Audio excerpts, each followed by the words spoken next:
I'd like to show you something.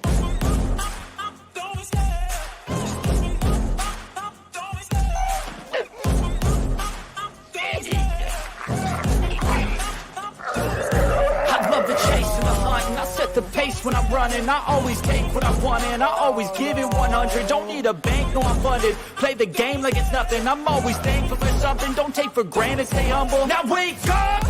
It's time to look at the enemy. Look in the mirror if he is no friend to me. It's not working out, maybe it's the chemistry. It's time to break up so I can make a better me. Better believe in your mind, cause it's everything. You can mold, shape, find almost anything. All it takes is some time and some clarity to find your identity. It's mind over everything.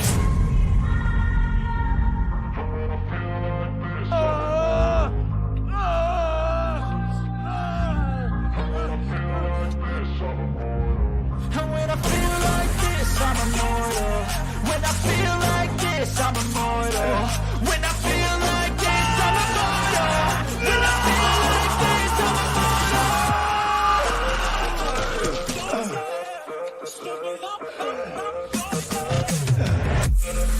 You have to ask yourself one question. Do I feel lucky?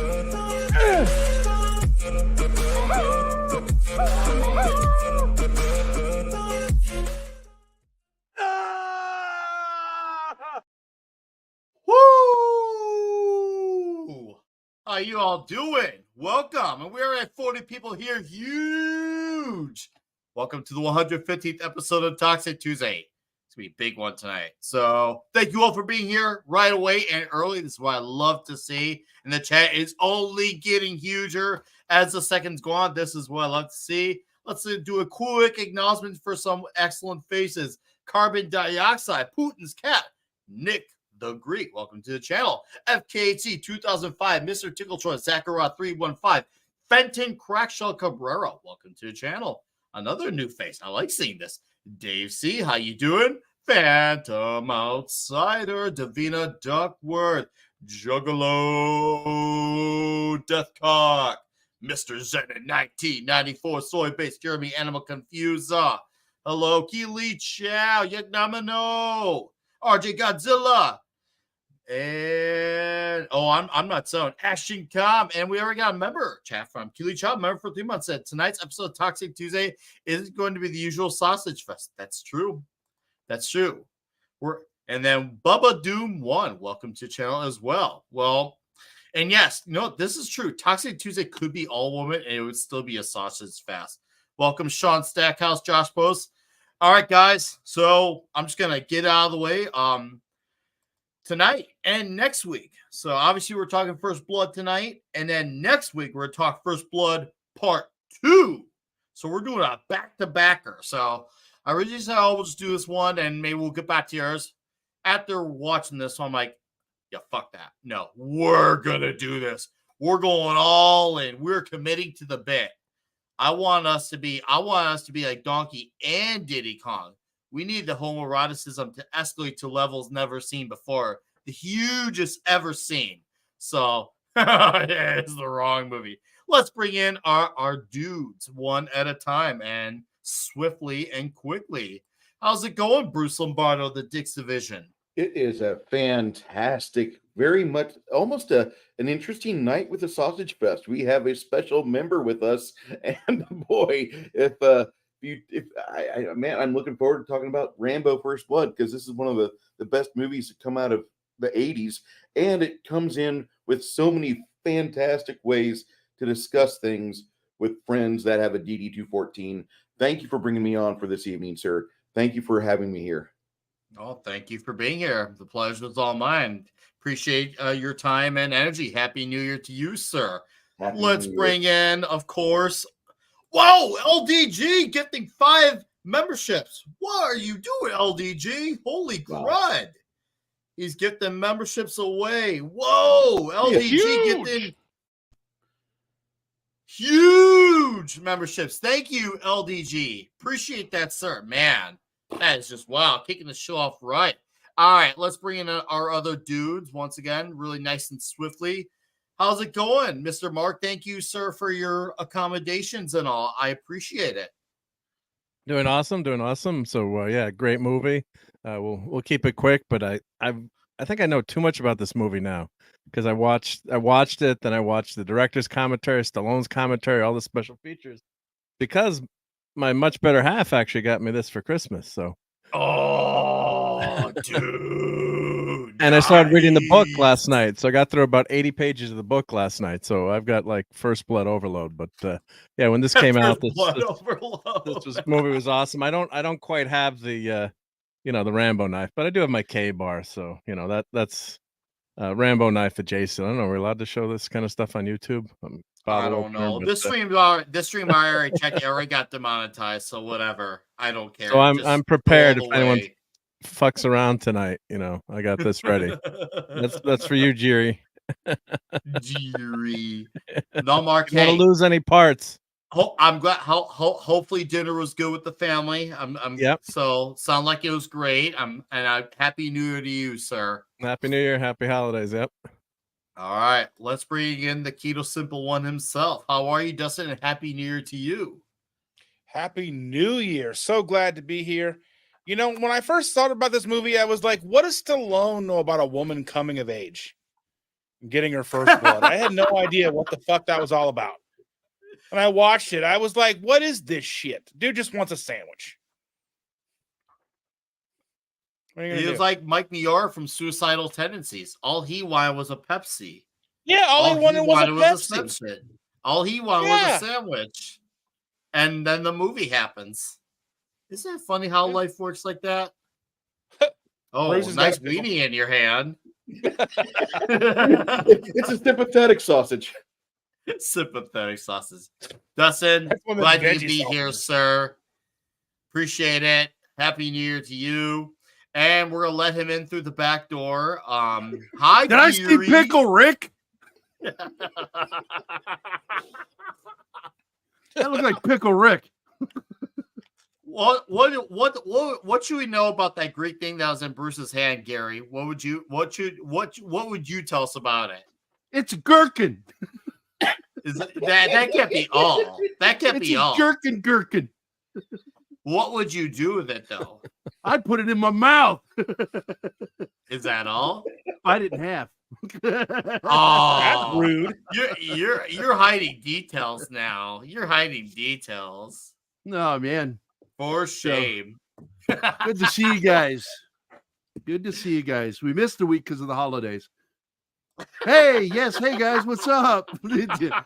I want that in my butt. That didn't take long for I created it just for catchphrase Nick. to come out. I know it tickles him when I say it. I want that pickle in my butt. Waking up is Gary in your butt. Yeah. I just made a Folger song. Those aren't that. pillows. Those are pillows. All right. Nice to see you, Gary. Always bringing the gay. I'm bringing the gay. Tom, We're all happy tonight. Tom, when you're you here. draw first blood, that's just the start of Tom. it. Tom, isn't You'll it great that see they say the name of the before movie we'll in the movie? We'll have Rambo 3 in part 2. In part 2. Half I of those love were that they real do that. lyrics. Yes. I love Tom. Oh, I'm already Yeah, I love crying. Tom. And the stream's not even been going for 10 minutes. And Wow. Mark was talking about all the special features he went through. You don't have this one though, this edition here. Ooh. Share the link of the thing. Show him your That's nice. special. This is what I call Show me the your special patriotic parts. / Reagan edition. This actually Oh, has a nice. bonus disc in it. Now, some of these things were carried over to that one you have, but there's a couple things on there that are really pro Reagan that were not carried over. Well, Carry Reagan those loves over. Rambo. Yeah, basically Stallone saying that Rambo's like a Republican, yo. Oh yeah, this movie I got just- so I- political. And I originally just- it wasn't, but You it could morphed not into make this something movie else. now. They would call this a what right winger's wet dream. Yeah. They have been for years. The only dude. thing They- that goes against that is you got the bad cops. Yeah, the cops are the bad guys, even though they're really not. They were wrong in how they treated him. Well, the author didn't want the cop to be portrayed as a bad guy. He wanted the cop. You wanted to go between. Was Rambo the good guy, or was Well, that's why James Garner turned the role the down. book? Back in the early 70s when they got the rights to it, James Garner turned it down because he didn't want to be fighting cops. He thought that was bad. We got a red shirt here on the panel. Happy New Year, Oh, he'll Justin. be dead before red the show's shirt. out. Is it against the law to get something to eat here? Depends on how you doing? You didn't say it 10. right. Good I to didn't see say you, it sir. right. All against me getting anything to eat in this town? Yeah, me. Yeah, but what do you look like? If you want some friendly advice, Get a haircut. and take a bath. You wouldn't get hassled so much. Goddamn hippie. Come on, Nick. Yep. I think that was directed I right don't know, at you. man. I think Dennehy looks like he could use a few showers himself. He looks like a smelly cop.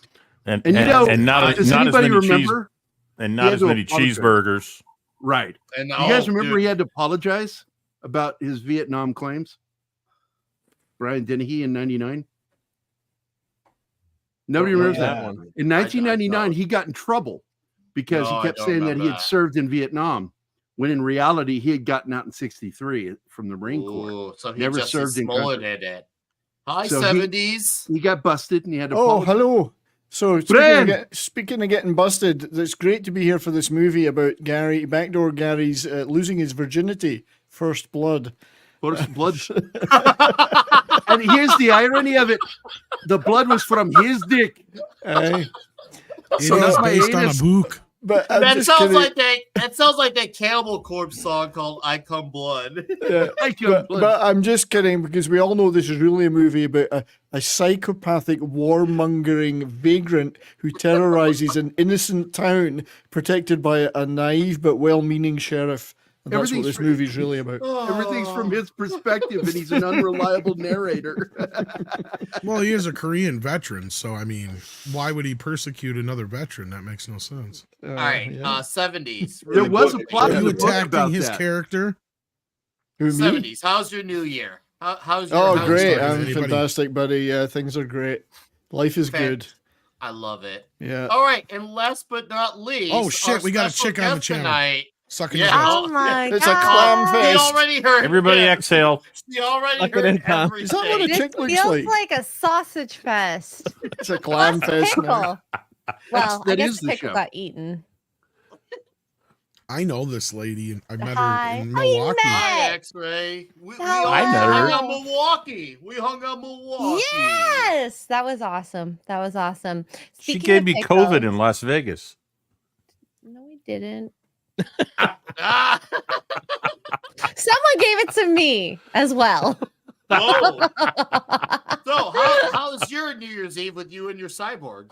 I was fantastic. We went to a tapas place for dinner, and I had a lovely meal. And then we came back home and did wife and husband stuff. So Nice. Domestic Life 101. I like Yeah. it. yeah, and we were like already asleep before midnight. Oh, were you really? I'll see. We're- my we're- little my minions made till 2 a.m. Yeah, I was very Wow. proud of them. At 8 and 10, they made it to 2 a.m. So I was very proud of That's them. very impressive.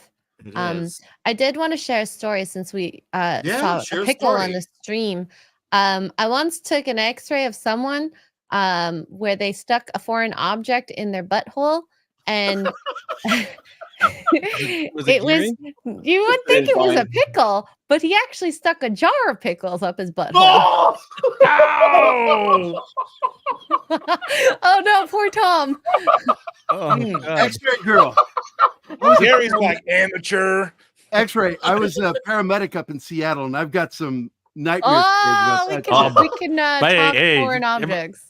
Yeah, Mrs. Redshirt 1.0 used to work the night shift in an emergency room, so I have heard all of the stories. The worst one Is I the weirdest place that you personally have ever gotten the urge to make whoopee, Olga? In the ass? The worst one was anybody remember the Hardee's Coca-Cola glasses, the miniature Coke glasses? Arrow at the Yeah. bottom, white at the top. That happened. Oh. Oh, The guy no. looked like a human glass bottom boat. It was fucking weird. So we got a backdoor Gary, we got a sheep fucker, we got a red shirt, Sheep we got fucker. we got a Greek. Lover. I don't like that crude word. Lover. Okay. I like Let's not be Stallone crude. nipples. Let's not be How- crude. Yeah. Gary's How here. Love your sheep. As often as they want. I mean, I'm perfectly How do you capable. know? What? They talk to me. Don't you know? I mean, look, listen, these are recording I made of them. See if you just tell me what you hear. I mean, the words. Oh, you might not hear that. My audio switched off. Sorry. I could extra girl might be confused But by anyway, your yeah, I Canadian mean, it's accent. like Dr. Brian. Doolittle. I talk to the animals except only one kind. Dr. I think you might need to go to a doctor. It's Dr. But not Doolittle. Dr. Do-a-lot, actually, would be my name. Dr. Didlittle. Dr. Do-a-lot. Dr. Diddler. Just get the flock out of here. That's what I say. I love how toxic this is. Amazing. Already. Shepherd said to his son. This is our normal Tuesday night on here, where we talk about a movie. Sometimes So- we even talk about a movie, actually, girl. Sometimes Yeah, we I'm even talk excited about about this. Well, thank you for Yeah, I'll be there in a minute. doing this one, X-Ray. I do appreciate it, and I You're appreciate you welcome. joining. It always feels like you fit in with the toxicity, so it's almost like you've already skipped been her all here the way in. before. Oh. Where is this picture from? I don't know. From Gremlins. Oh, I should have known that. I watched it once. You watched it once. By the way, are there any women in this video? There's one. But Oh, are there wait, any are there any why women are with we smart? watching Gremlins? I'm not going to argue, but What the fuck is going on with Mark? I'll watch Mark is Gremlins. drunk. Yeah, that's why I was like, did I watch the wrong movie? Here we Just go. mashing with Here you. we go. It's time, kids. Yeah, all Andrew right. Vajna. Andrew I've done that Vagina. before. Got Hey, my you know, hopes up. you thought it said Vagina when you saw Vagina. it. Screen. You thought Mrs. it said Redshirt. Vagina. Mrs. Redshirt sure did. Yeah. Oh my dude, yeah. god. Hey My guys, let's girlfriend- clean it up. My girlfriend's watching. That's Yeah, her right. problem. Now he says to clean it up. Yeah. Oh my Now God. you're saying that after how many things you No, put I up meant your- clean off your dick. Jesus Christ. Oh, Jeez. why are you looking at his? So here we are at Tom's house It Yes. is. out in Wisconsin. It is. This looks Actually, so this was shot in pretty. Canada. Yeah, Yeah. So it could be my in the house. It was Vancouver shot in area. Caruso. Canada. David It's actually a really Caruso. tragic. It's actually a really tragic beginning because you think all he wanted once again. This comes back to the all he wanted to do. He wanted to visit a friend, and he finds out his friend is no longer amongst the living, only to then want something to eat, and he can't even get something to eat. Nope. Man, what a Well, what this a is a actually wrong the name. first scene that Stallone shot. yes, And he wasn't even it quite is. sure how he was going to handle the character yet, but he noticed throughout the scene as this is going on, you'll see he goes from a person who has like the last vestige of humanity left in him just kind of flutter Hope- away when he Hope was learns, extinguished. yeah, that his last friend is now gone. And so Yeah. he's kind of become a different man now. But yeah. Yeah, so this what scene's happened- not in the book. ahead. So I don't know if we want to mention that. We should mention. No, we should you know, talk the- about the book. about how long it took this movie to get made. So the author was in grad school, and he David Morrell, and he wrote this book. He had the idea for it and wrote it in '72. Well, was published published in in Ru- 72. Yeah. Right away, you know, it was optioned, but because the Vietnam War was still going on, it was too fresh. So it took 10 years before this got made. So it went through development hell, and like we mentioned before, no one wanted to touch it. Multiple actors were listed for this role. The role of Rambo. The book also doesn't have his name, doesn't give a first name. No, it's just John, Rambo. they added that, just Rambo. Yeah. And then the other interesting thing was Richard Crenner was brought in at the last second to play Troutman because Kirk Douglas dropped out. Yeah. Yeah, Well, Kirk 'cause Douglas he didn't rewrote get- the whole he didn't script. get what he wanted. He wanted to Well, kill Well, Rambo. The He- thing that really broke the camel's back with Kirk was insistent that at the end of the film it ends the same way that the book ends. Yep, Not he to get killed to him. jump into spoilers, but the way the book Yeah. ends is Right. Rambo dies and he's shot by Troutman, and Kirk. Wait a minute. You mean he doesn't die in this? He's Yeah, put well, down. He puts him spoilers. down. Spoiler like a alert! There's So four Kirk Douglas sequels. was like, well, if they don't do this, then I'm going to walk. And he totally walked. And so they were left without a Troutman, and they tried. I can't remember who else they tried. Kirk I think it was Douglas Lee Marvin. fought. Yeah, Kirk but I Douglas think fought Lee for a Marvin they Deadpool tried to ending. get to come in, but he said no. And then it just so happened that Richard Crenna had an opening in his schedule because he's a pretty regular character actor. But Yeah, they're he was like, well, if actually you can on get up to- Broadway. Yeah, they're like, if you can get they up to flew him Canada in. in the next like 3 or 4 days, you got the job. You know, like It was like it was like 2 days, and he's like, I haven't read the script Yeah, yet, 2 so days. you're gonna have to feed me every line. And he's got the best lines in the whole movie, man. Like all He of the does. best lines. Do you know what actor wanted the part though and never got offered? Burt Reynolds. Well, it's funny Well, which because part, Rambo or No, it's he wanted funny Troutman. because He was before offered shooting Rambo, or this, considered. Kirk Douglas. Kirk Douglas was offered the part of no, hold on. Was it Troutman? Well, that was or Teresa? Troutman. James Caan, No, Burt Troutman. It Reynolds, was and Robert Troutman. Redford. He was cast as Troutman, and then he Yes. walked out. He He left. wanted to change too many things. He wanted Well, He he really really, wrote- like I said, the thing that really broke the camel's back was the ending. But yeah, Yes. Yes, that He was wanted to drive ultimate. away, and in the car, he wanted the final scene to show him with Rambo's headband on, that he was taking on the role or whatever the fuck. I that never meant. heard that part. But like, there It's was in actually there. even posters. It's in the trivia. There's even Look it up. posters with Kirk Douglas on the poster for the announcements. It's kind of funny. Yep. So where was this filmed, by the way? Where is that? I think British it was outside Columbia. of Like Vancouver, West British. Coast. It was at Hope. Okay. It was Hope, British Columbia. Oh, okay, I've been there. It's the actual Yeah, name the- of the town. Yeah. The I've other been there. thing was the Okay. filming. It was incredibly cold there, so Stallone says maybe it wasn't such a good idea to be out in my wife beater tank top. And Is then- that why and he had finds- the little? Yeah, and then he shawl on? finds the top. Well, it's the funny. tarp, and that was the Some- only piece of tarp that they You're had. cutting so out they- real bad, Mark. Oh, Am sorry. I heard him fine. I heard him okay. I did too. It must be It's my okay. internet then. Sorry, Yeah, but they- no. Yeah, I think it was Richard Crenna said that watching Stallone do his scenes outside with a wife beater on and a piece of tarp tied around his waist inspired the rest of them to just suck it up and put up with the cold. Because Crenna said I had like long johns on and 3 layers and a jacket, and then my costume. He said, and I'm standing there freezing, and I look over and there's Sylvester Stallone wandering around in a t-shirt, in an undershirt, and a tarp tied around his waist. He's like, I'm not gonna say a damn thing. I have a lot of I know. respect for him because I mean, just the fight scenes, and I watched with my chat, and chat was saying a lot of little good tidbits, but it just was so convincing. The fighting, him falling from the tree, getting hurt from doing that. Yeah, I he heard cracked he his broke ribs his rib. twice. He actually extra, got girl. hurt making this movie. Stallone Yeah. himself. 4 cracked ribs. Yeah, he broke cracked his dude's ribs on the nose tree, and, and he cracked his ribs when they threw him against the wall in the jail. well, and he broke the dude's nose in the jail too. Yeah, But Yeah, which is with funny Elmo. because that's in the book. In the book, What I was he going to broke say the guy's nose. earlier. It's just so What I was convincing. going to say earlier is it's funny you guys brought up Burt Reynolds because just before shooting this, he was having dinner with Burt Reynolds. He said in the commentary, and he was getting second thoughts about doing the movie. And Yeah. Burt Reynolds said, he goes, well, it doesn't matter if the movie's bad as long as your performance is good. And Stallone goes, that's the worst advice anybody's ever given. The funny part is, even Norris and Eastwood were offered this movie and they turned it down. And those are two of some of the other most alpha of the alphas, like Eastwood and Yep. Norris. Well, and Stallone was like, up till the very end, he was thinking this could kill his career. He said it was a career killer. He goes beyond the fact that it just was. He felt like the shoot. He goes like it just fell off from the beginning. He said that he didn't like the idea that you had a former, a veteran attacking Americans. He didn't like that. He goes, that's gonna just. He goes, it's gonna kill my image. So he was against that whole idea.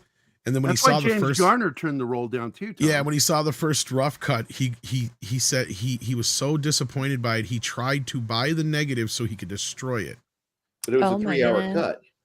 Yeah, and they're like, well, we won't let you do that, but what we will do is let you recut it. So he cut it down to the slim 89 93 minutes cut that out it is almost now. or all of his whatever. dialogue too, Tom. Yeah, not counting the credits. I think with the credits, it's But it like wasn't 93. Stallone but- that did the editing, from what I understand. It was he didn't know what Somebody was, else did. He made the suggestions, and they listened to him. Yeah, he came Yeah. in and actually gave notes and all that kind of business because that was one of his big notes was cut out all the dialogue because I like think there was it a lot of helped him. really corny dialogue and shit. Yeah. Like Because he when goes killed like the at the dog. beginning there was like he goes He goes, "Who do you think you are?" He goes, "You know that movie Easy Rider?" Yeah. He goes, "Well, I'm Easy Walker."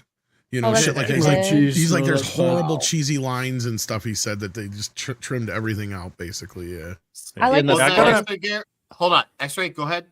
I was gonna say I like the serious tone that he has practically set the entire time up till the point that he breaks down. I think that it shows a lot about veterans, and this was before even PTSD was known, I'm sure. Not well known, yeah. Not well known, and just the stuff that he went through and got triggered by throughout the whole movie, it just set such a serious tone that just you couldn't feel bad for him, or sorry, you couldn't be angry at him for his actions. And if you did the jokes, I don't know, it would end up being like a Marvel movie. Yeah. No, you're right. You're absolutely right, because you really, especially when you see him see little things for like you and I, actually, if we saw any of these things, we were just like, oh, great. Whatever. Asshole, he was going to cut my hair. But for him, he sees that razor, he sees something different. What he sees is something that brings it back to a bad memory. You and I just see as assholes being an asshole. And it's amazing. Like even guys like veterans, you know, they hear a certain noise, they can wake them up. Well, at that time it was being studied still. In fact, this movie helped further along that study and probably got a lot more notice because of that. Because they were still calling it shell shock at this point because they didn't quite have a name for it. Combat fatigue from World War II. Yeah, and basically what Dave Morrell was running into is this: he had a bunch of students that were coming back from Vietnam, and this is the way they were. Like that speech at the end, I guess, is a speech that came directly from one of his students, where he says, you know, I was, you know, running millions of dollars worth of equipment, and over here I can't even keep a job parking fucking cars. You know, it was like, what's wrong with me? And that's kind of where that kind of sparked in, you know, in morale, that like, what if one of these guys were to get set off like a powder keg and, you know, go. And I want to point out that Brian Dennehy's one of my favorite character actors for villains. Oh, he's so As I remember, he was interviewed once and they said, how do you play a villain? He said, nobody thinks of himself as a villain. So the first thing you have to do is figure out why he's doing what he's doing. And then you justify it to yourself as a character that way. And I don't think he played a more cold-blooded villain. I mean, he's perfectly justified. I mean, how many people have said, you know, that actually he's probably one of the least villainous of the group, actually, if you think about it. Yeah, the guy next to him here in this photo is the one that's the most villainous. Bro, but yeah, but the point is that Dennehy's the one that won't let go. He won't stop. Oh, yeah. Yeah, it's because of that thing. Out of the film. They took it out of the film and should have kept it in there. That's the Korean War versus the Vietnam thing, and the Korean War is considered the other one is the other one is, did you notice what's behind Dennehy's desk in a later scene? It's a plaque with cross. Oh, it's a plaque with 3 medals on it. And I saw that. There's a lot of Schwanstucker measuring going on with Brian Dennehy and this character. In real life, there was a lot of resentment between veterans of the Korean War and Vietnam. And yeah, because it was called the Forgotten War for a reason, especially at that point. So we had to have a naked showering scene in the movie. We always do. Oh yes, we and always. He spanks him there. It was really good. Sly said that they used that was more than a spank. A real fire hose, and he goes, it was so hard that it actually tore off his fake scars. Ooh. And then this scene is also inspired by David Morrell. We got a special guest appearance here. Yes, Mad Mardigan. One you'll approve of anyway. Not this year. Wow. I love the look on his face. It's like, it's shitty work, but somebody's got to do it. Yeah. Here's a quick photo of Matt in Jean-Claude Van Damme's tights right here. X-ray for your viewing pleasure. He would insist that was the look, body, but not the though. moves. That's Thank you, definitely Bubba toxic.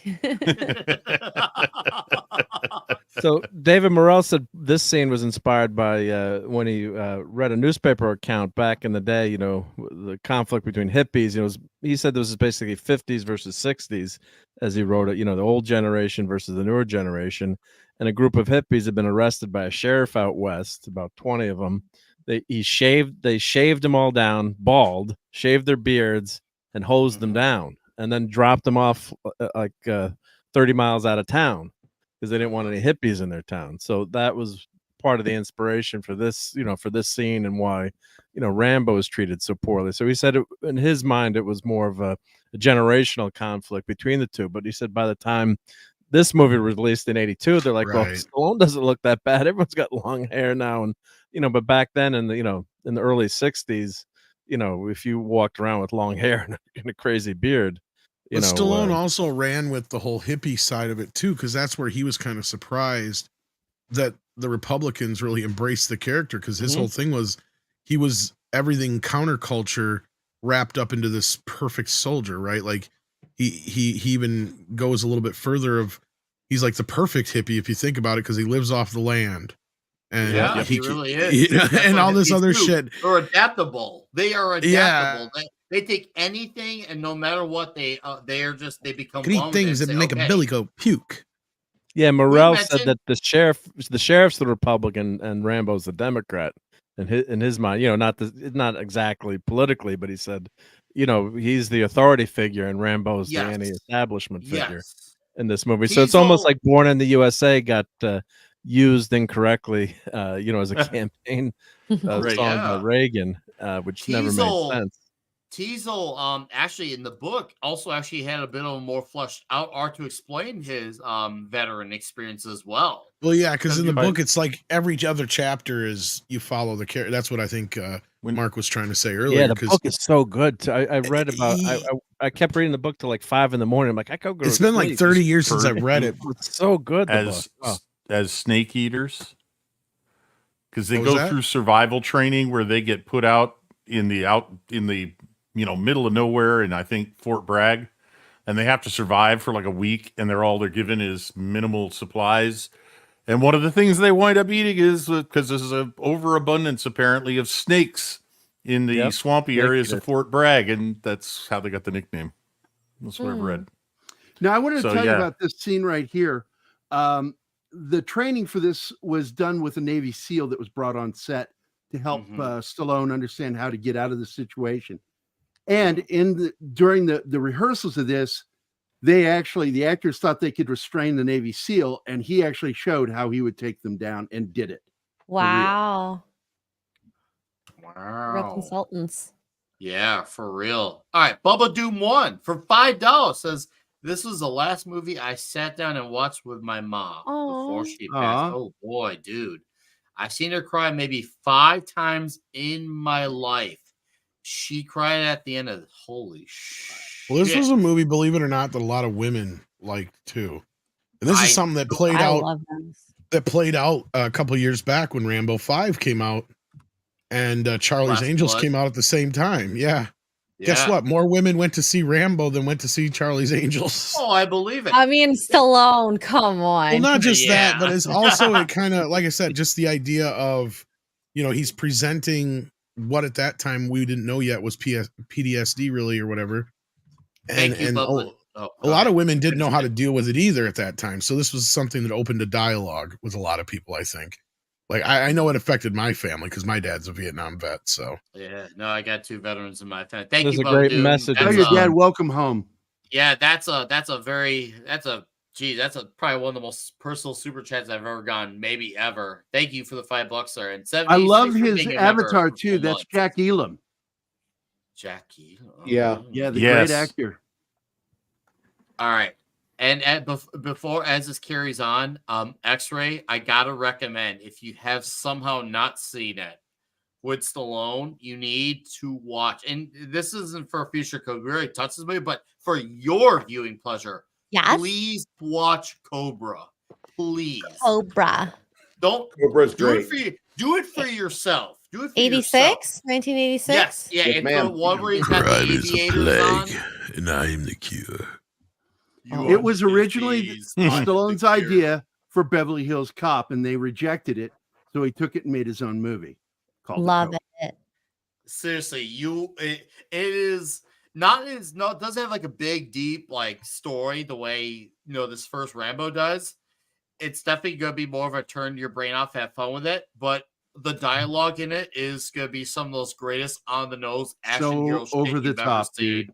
Oh, it's so he looks so good in this movie. Oh my god! This is before he right after he made the soccer movie Victory, he went. He just finished on Rocky a- 3 after this too, or just before this too. Yeah. He went on a cracker and bread and water diet to lower his skin, fat tissue. He got It down shows. to He 9 or looks 8%. Thin.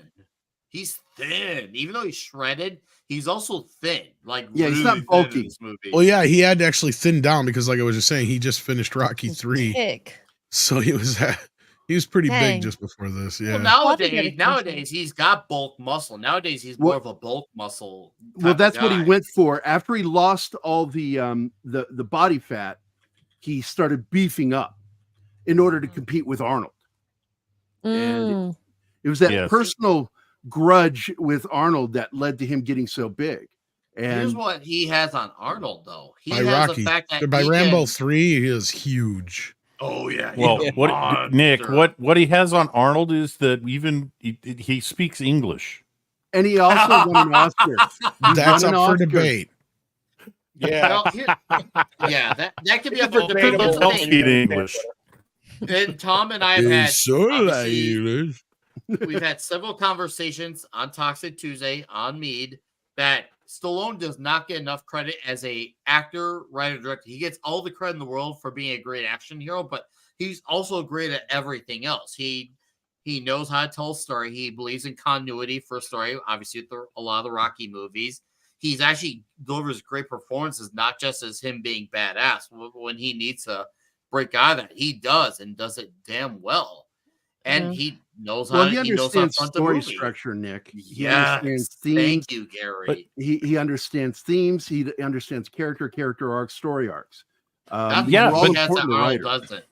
The other thing is the last Stallone movie I watched was the Rocky movies that we did here on Toxic Tuesday. And the first thing that struck me watching this again was this isn't Rocky. So Oh, yeah? Sylvester Stallone is playing a part in Rocky and he's playing a different part here. And I was like, why didn't I notice? I didn't really get early on, back when this movie came out, I didn't really consider Sylvester Stallone to be much of an actor at the time. Great escape jump. Yeah, exactly. And I just noticed it here. I was like, I just remember hearing him as Rocky for 4 movies, whatever we did. And then I'm listening to him here and it's going, he doesn't sound like Rocky. There's acting going on. I mean, more than at the time Totally Chuck different Norris character. or Arnold Schwarzenegger was doing. Also, his eyes are dead in this movie, which Yes. is Because something that's Rocky's a hard to do. palooka. Rocky's a palooka. Rambo hardly ever talks above this register here. Yes. Outside of that first scene we see him in. Yeah. He has Yeah. the closest to 1,000-yard stare I've seen on an actor try to get it, and he gets Yeah. it pretty good in this. It's very Clint Eastwood. And Morrell also said that the story is very much a book. It's the man with no name comes into a town, gets tossed out, and then he raises hell. Well, the Except one that in this version, he was a lot less of a cold-blooded killer. Whereas in the book, yeah. he was a lot more. He Oh, yeah, killed he kills everybody. them all. when he walks out, but here's the thing: People didn't when he care. walks out into the bottom of the canyon after the asshole sergeant has fallen out of the helicopter, they're all up on the rim, and he says, "I don't want anybody else to get hurt." And they said, "Stay there. You're under arrest." And he says, "I didn't do anything." That's not right. That's not the dead flat. That's the passion, and he changes it. So he's playing a character here, which I didn't notice before, and I did when I watched this again twice today. He's really playing a character that isn't Red him. shirt. This is one thing that made the author change his opinion about his own book. And he said the film is a better story than his book, which is why when he wrote the sequel, he adapted into using what they do in the film. Not only that, it made him very rich.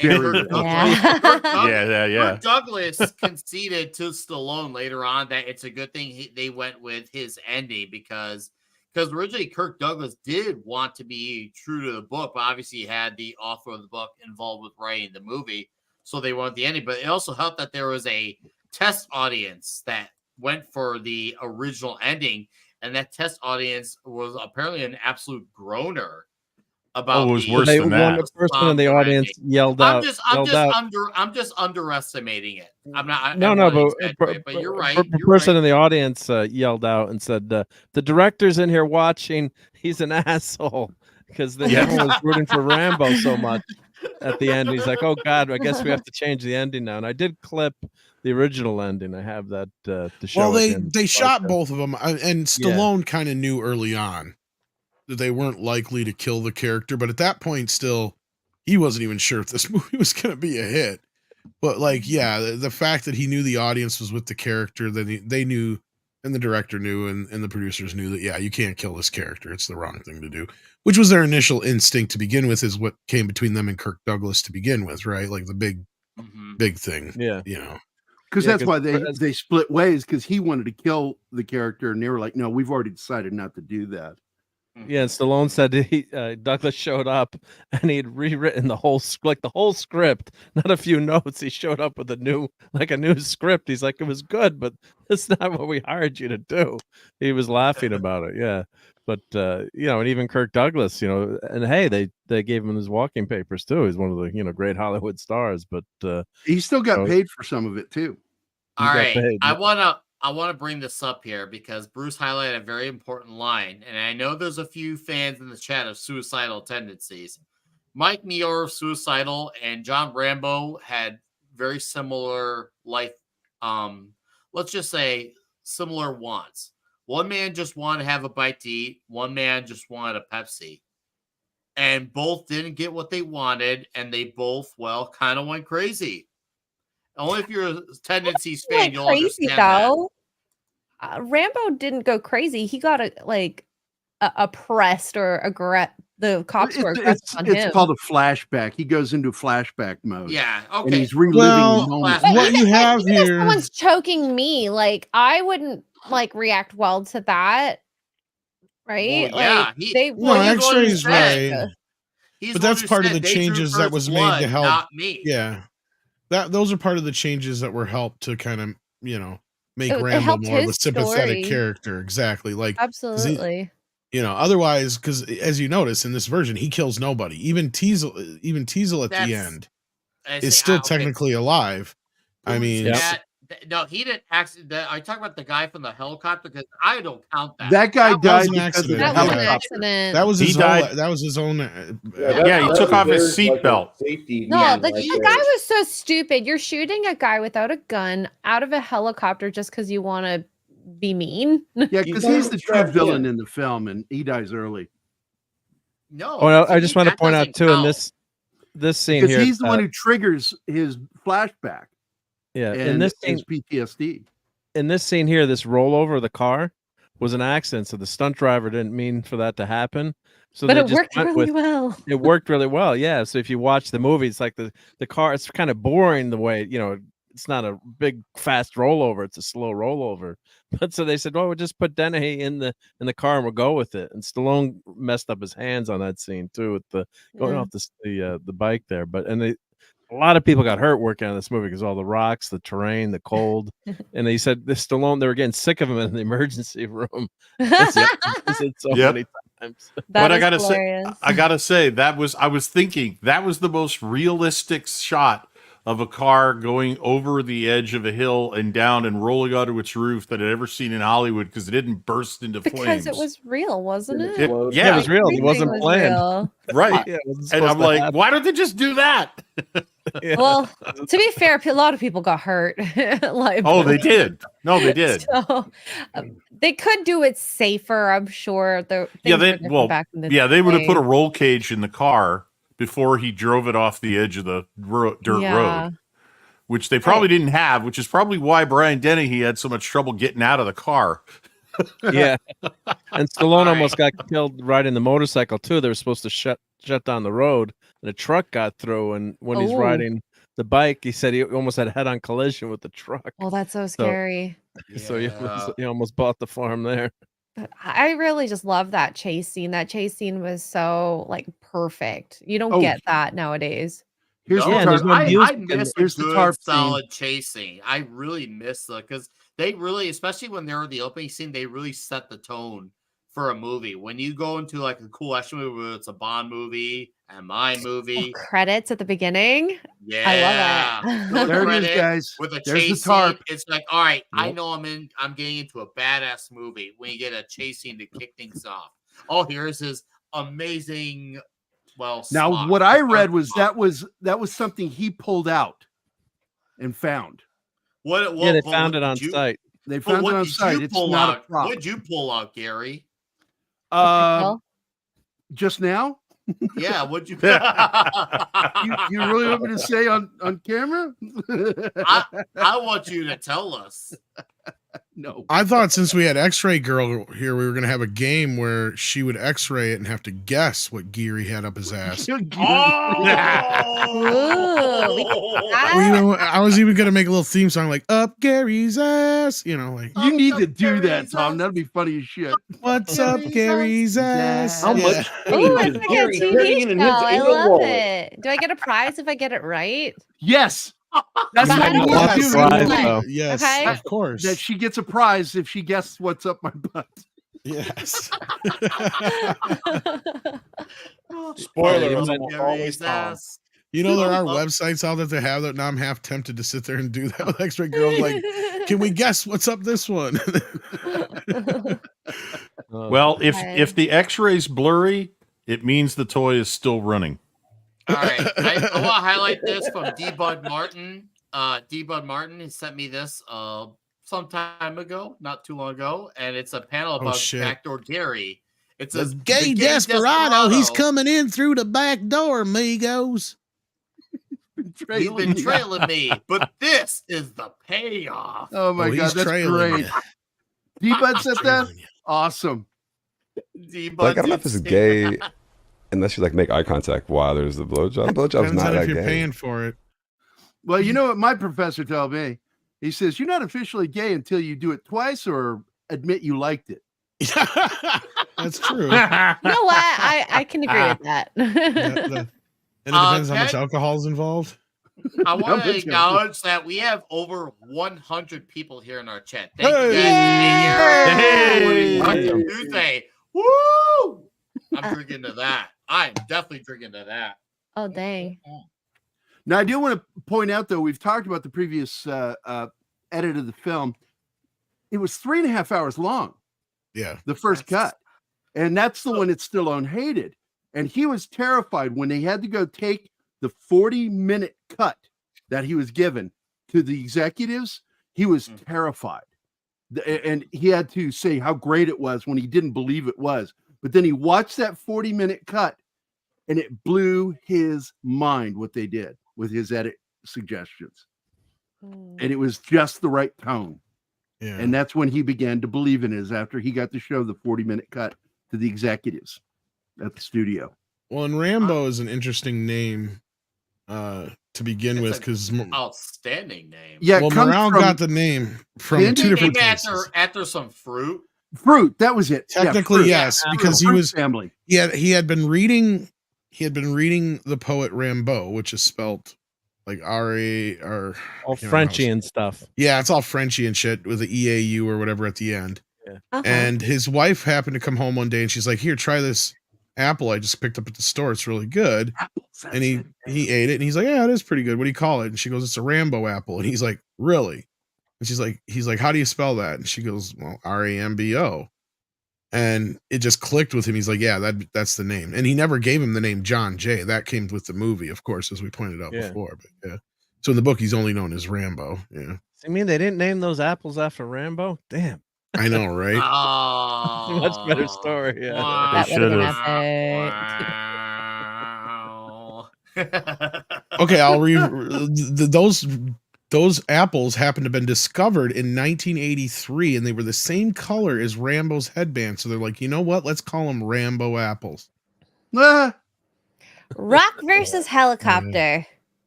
Yeah. This is a fun And scene Rock right here. actually beats the helicopter. That's the funniest part. And not even a boulder at that. Just a regular, Just a good regular old rock. Just a good old handful. And he freaking, bitch smacks that helicopter. And no, that guy chose to be irresponsible and get on. Always wear your seatbelt. There will Yeah. be a Because, big Right. meeting he could on wear this his incident seatbelt. tomorrow morning at 7 a.m. Plus, he threatens to kill the helicopter pilot right here. Yes. I'll kill you. He could have wore that seatbelt, and even if he got hit by the rock Smart in the move, shooting your helicopter, helicopter he would have pilot. been better off. But nope, he reaped what he sowed. So It's a smart move killing your helicopter pilot by when the- you're in the air.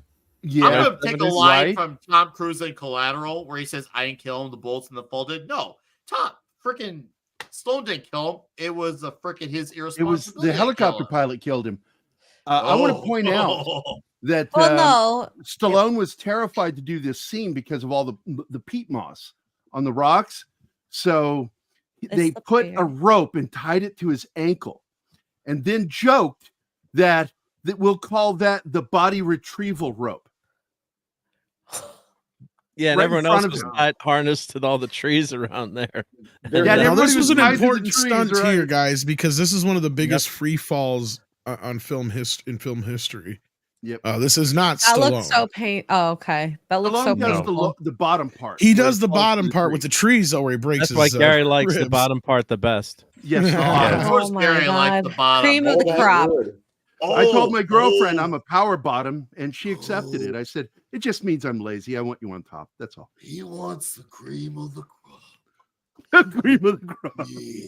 You're welcome. You do that really well. dude. You do that Thank so you. well. Actually, that was well timed. All right, Action Con for $5 says Morrell said he wrote the book because he was worried that soldiers weren't being deprogrammed, leaning on their war experiences in civilian life. That is true.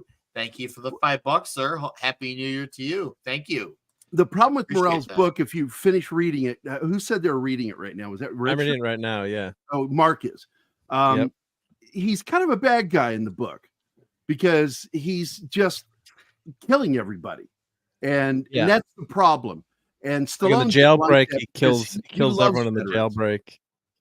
Morel, is he a civilian or was he a vet? He never. No, he's the writer of the book. No, but was he a civilian or He a never- vet? I was a civilian. No, He's a he was civilian, actually a civilian. professor at the time, I think. Oh, so Yeah, he that's never- why. he 'cause never served. He probably never never knew what it was like to be a veteran and to have to deal with stuff like that. He probably Those of us originally had with an the ivory DD tower 214 life. award, we're not all broken, and that's what we hate about Hollywood is they tend to show us as broken. Rambo, on the other hand, isn't broken. They break him. They but he break wasn't him, broken. absolutely. Yes. But did they do that in the book as well? Which is what I I was know get that at. he's fucked up in the book a lot more than he is, and he's a sociopath. Feels like He's 300 basically a people in the book. sociopath, and that was what his fear was: is that these soldiers have been programmed to a point where they have lost the ability to empathize, and Yeah, that's and this- not oh, what and- Stallone brings empathy into this character. And this is where Stallone breaks some more ribs here. Yeah, he broke a rib here. Yeah. Yep. He Yeah. cracked Yeah. a rib in the jail cell scene and broke a rib here. Because See, there was this stunt was done by 3 different people. So the Really? free fall, like Yeah. He Tom was only said, there for close-ups. and then they had 2 other people in the doing sections in the tree, and Stallone was supposed to do the second section. They did the stunt a couple of times, and the last time he got I don't think they was careful with the stars back then.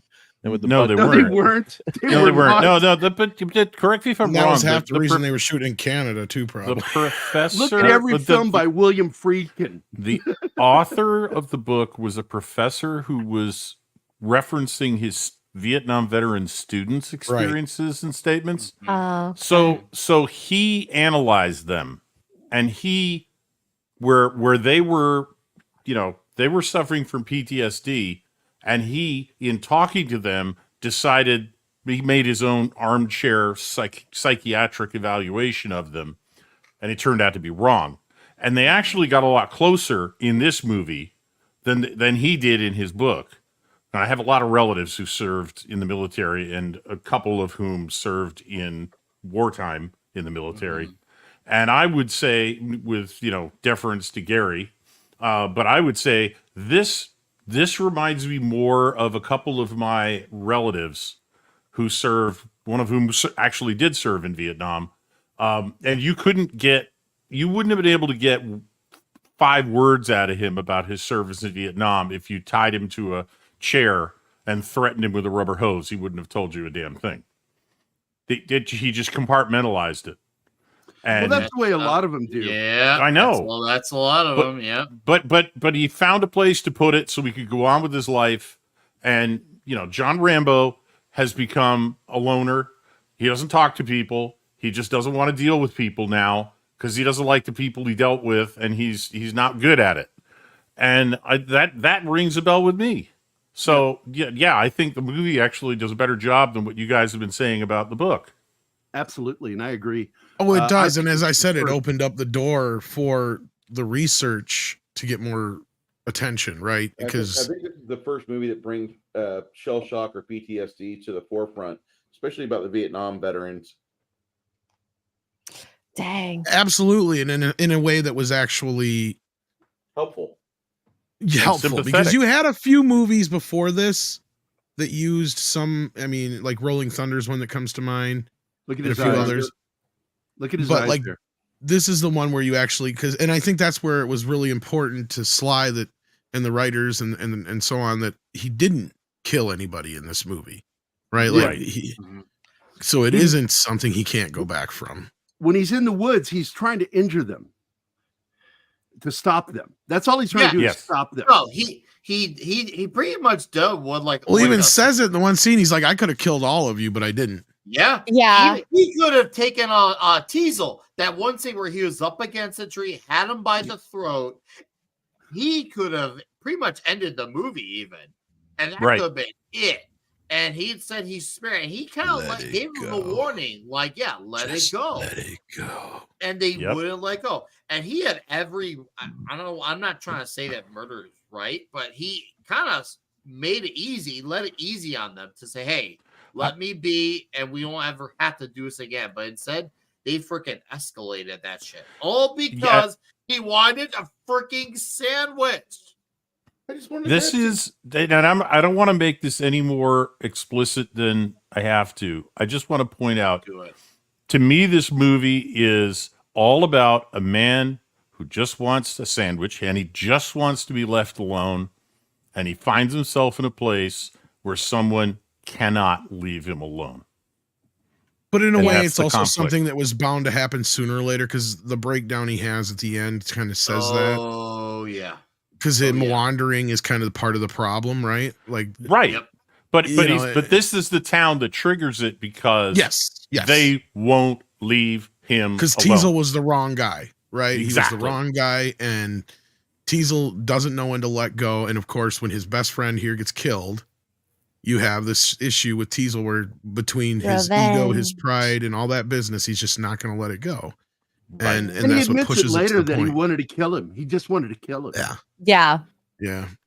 But you have what works great for Rambo in his favor is this movie goes through the hero's journey quite well. It hits a lot of the hero's journey tropes.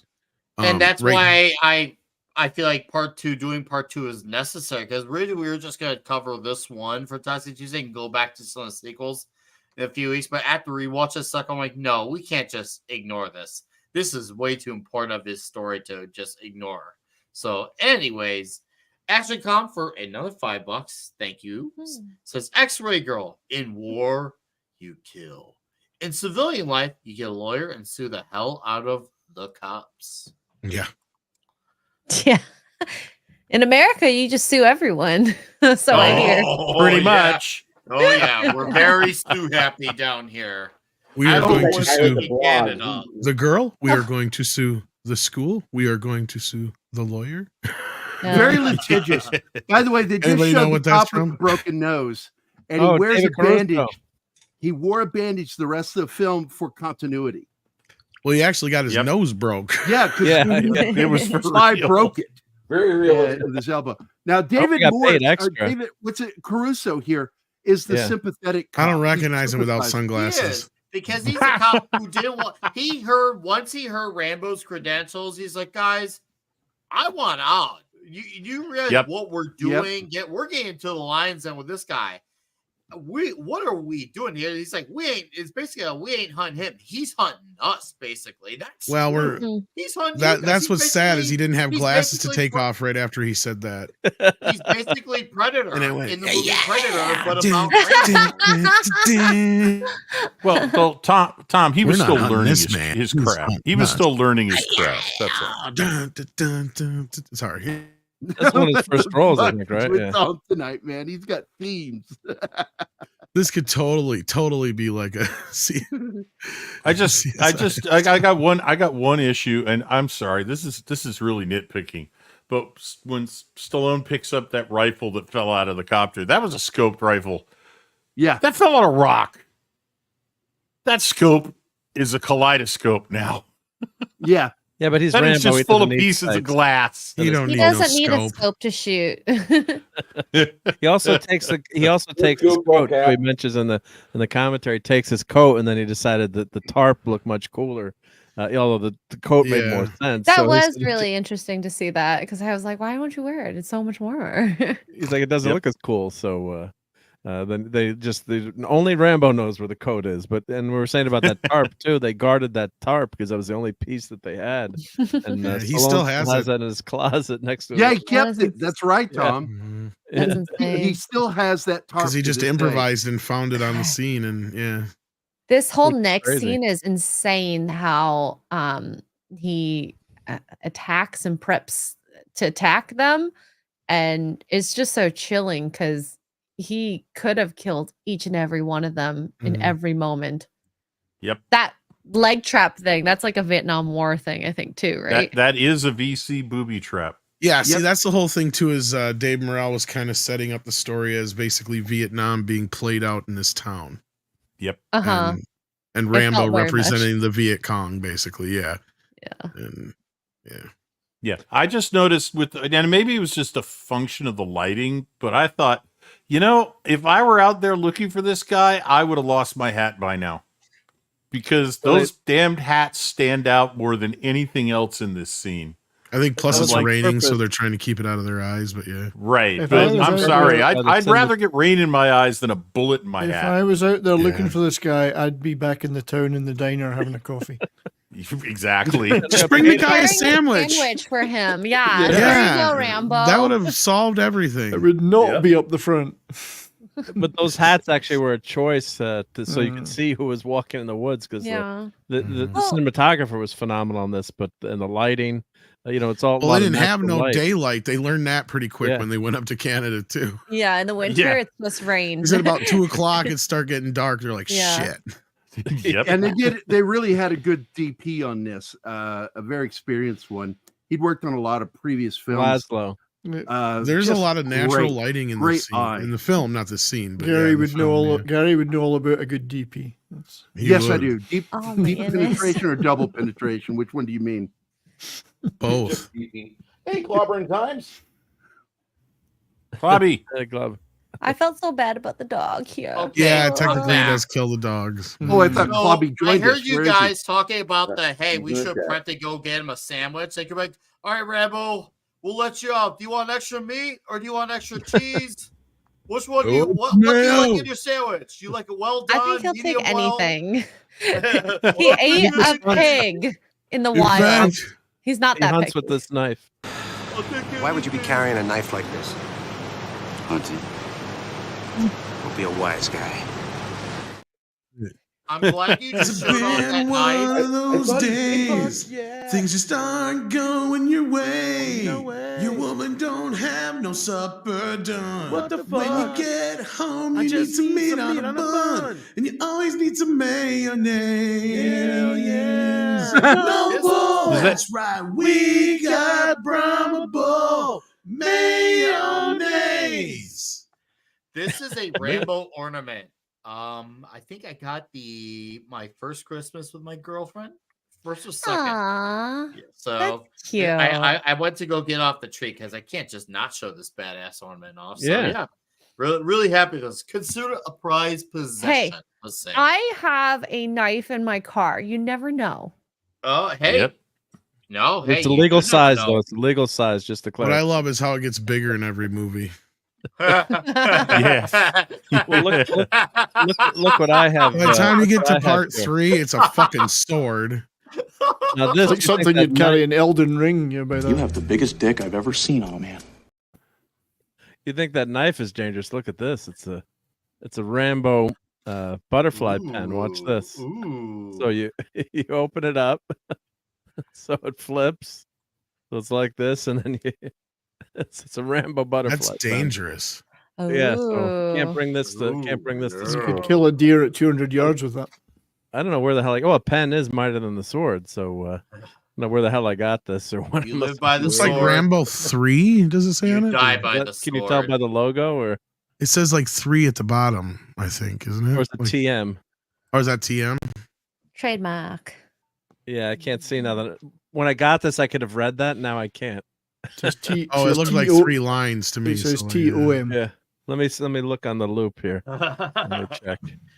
We'll get back to the slideshow. Yeah, no, by all means. I'm really happy about. I love having this. I was gonna wear my button-up shirt I have of Rambo, but then I saw it's the design on part 2. I'm like, oh, I gotta save that for next week for part 2. I've seen some online designs of 1 and 4, and I want to get the ones for 1 and 4 too, because there's some awesome Rambo dress-up shirts. I'm like, bro, we used to have when we moved into our apartment, we had a Rambo shower curtain. It was the best. What? It was, yeah, we had a Rambo shower curtain. She picked it out, by the way. I was obviously you can tell I was very impressed with who I've been dating when she Lucky presented guy. her first apartment with the Rambo shower curtain. Yeah, it had him with the bow and arrow and all too. Bow and arrow and all. It was awesome. It was the best. I've seen many shower curtains before, but this was the shiniest, hugest shower curtain ever. It's the best. It's just the best. Really, really great. The best shower curtain ever. Yeah, best shower curtain ever. Either. That Nick Weiser got really lucky with Stella and that shower curtain. It's really nice.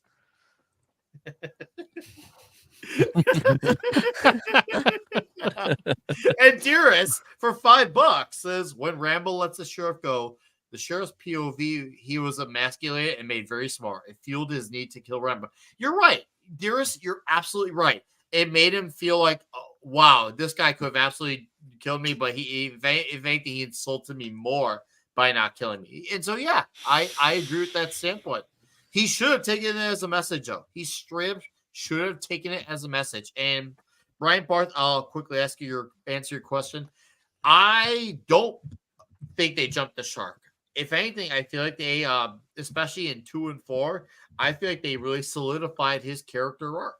I feel 4 like is it was phenomenal. necessary. 4 is a Yeah, brilliant oh, movie, I was yeah, going to say 4 is 2 my doesn't second- age as well, but yeah. Oh, I rewatched 2 recently, and I actually have fonder feelings of 2 than I originally had. I still 4 is like my it, but second. 4 is my second favorite. 2 is in has the some of the middle. more of the cliched elements to it. And, Yeah, but the cliche is good. It's good. to a point, yeah. It's the ultimate, film of that I- era. I'm not going to disagree with that, but I mean, dude. like if I had to put them in order, it'd probably be like 1, 4, 2, 3. Okay. Maybe Okay, Last sure. Blood, then 3, actually. I am at First Blood Part 3 at dead last, Last Blood at 4, and then Part 2 in the middle, 4 at 2, and then 1 at 1. So I guess we're nearly the same. I think we just flip-flop 3 and 5, basically. Well, 2 actually, is 4 is so good though. It's just I'd have to I watch like 5 I and like 3 all again. of them. That's fair. It's Hey. like 1, 4, and 5 for me, and then 2 and 3. Really? Yeah, I can see where Gary's coming from. Okay. I see. Here's my issue. I There's saw just some 5. shit in 2 that is completely redonkulous. It is. Really. I It's so love ridiculous. it is, but I love it. I love how ridiculous it is. It's I the love it 80s. so It's the much. gay Yes. in you. It's the gay in you. Nick. Okay. Hey, don't shame me for my great homoeroticism. It's what helps make Toxic Tuesday Toxic Tuesday. I mean, Come on. basically, Nick's a real name. Nick's your buddy. basically all you got to do is watch UHF and Hot Shots Part 2 to kind of get an idea of how. And Troutman makes what's his name? Krenna plays a character like I know. Troutman in the movie. I love that. By the way, But Mark, yeah, I just sent you a UHF video kind of clip from you. nails some of the get it? things. Like it's like when he takes down a helicopter and shit with a bow and arrow and crap. Right. You're like, He's just like Marvel's Katie. Oh, Not a dragon. Oh, come on. I'm kidding. Hey, Mark, did you get the link I sent you? Is it safe for me to click on? Yeah, I made a clip from one scene in this film. Has it been cleaned? It's a clip It's a clapping from the brand. National Guard. It's a National Guard scene, and it's important because my boss sort of gets mentioned in this. Oh, Ooh. I work for Dale Dye. The Does he military tell guy us from about your Hollywood. backdoor stunts? Does he tell us about what you put in there? Yeah, don't ever tell Dale Dye about all my gay jokes. He would like freak out about that. For $15. $15. is it a joke if it's real though? Oh, Wow.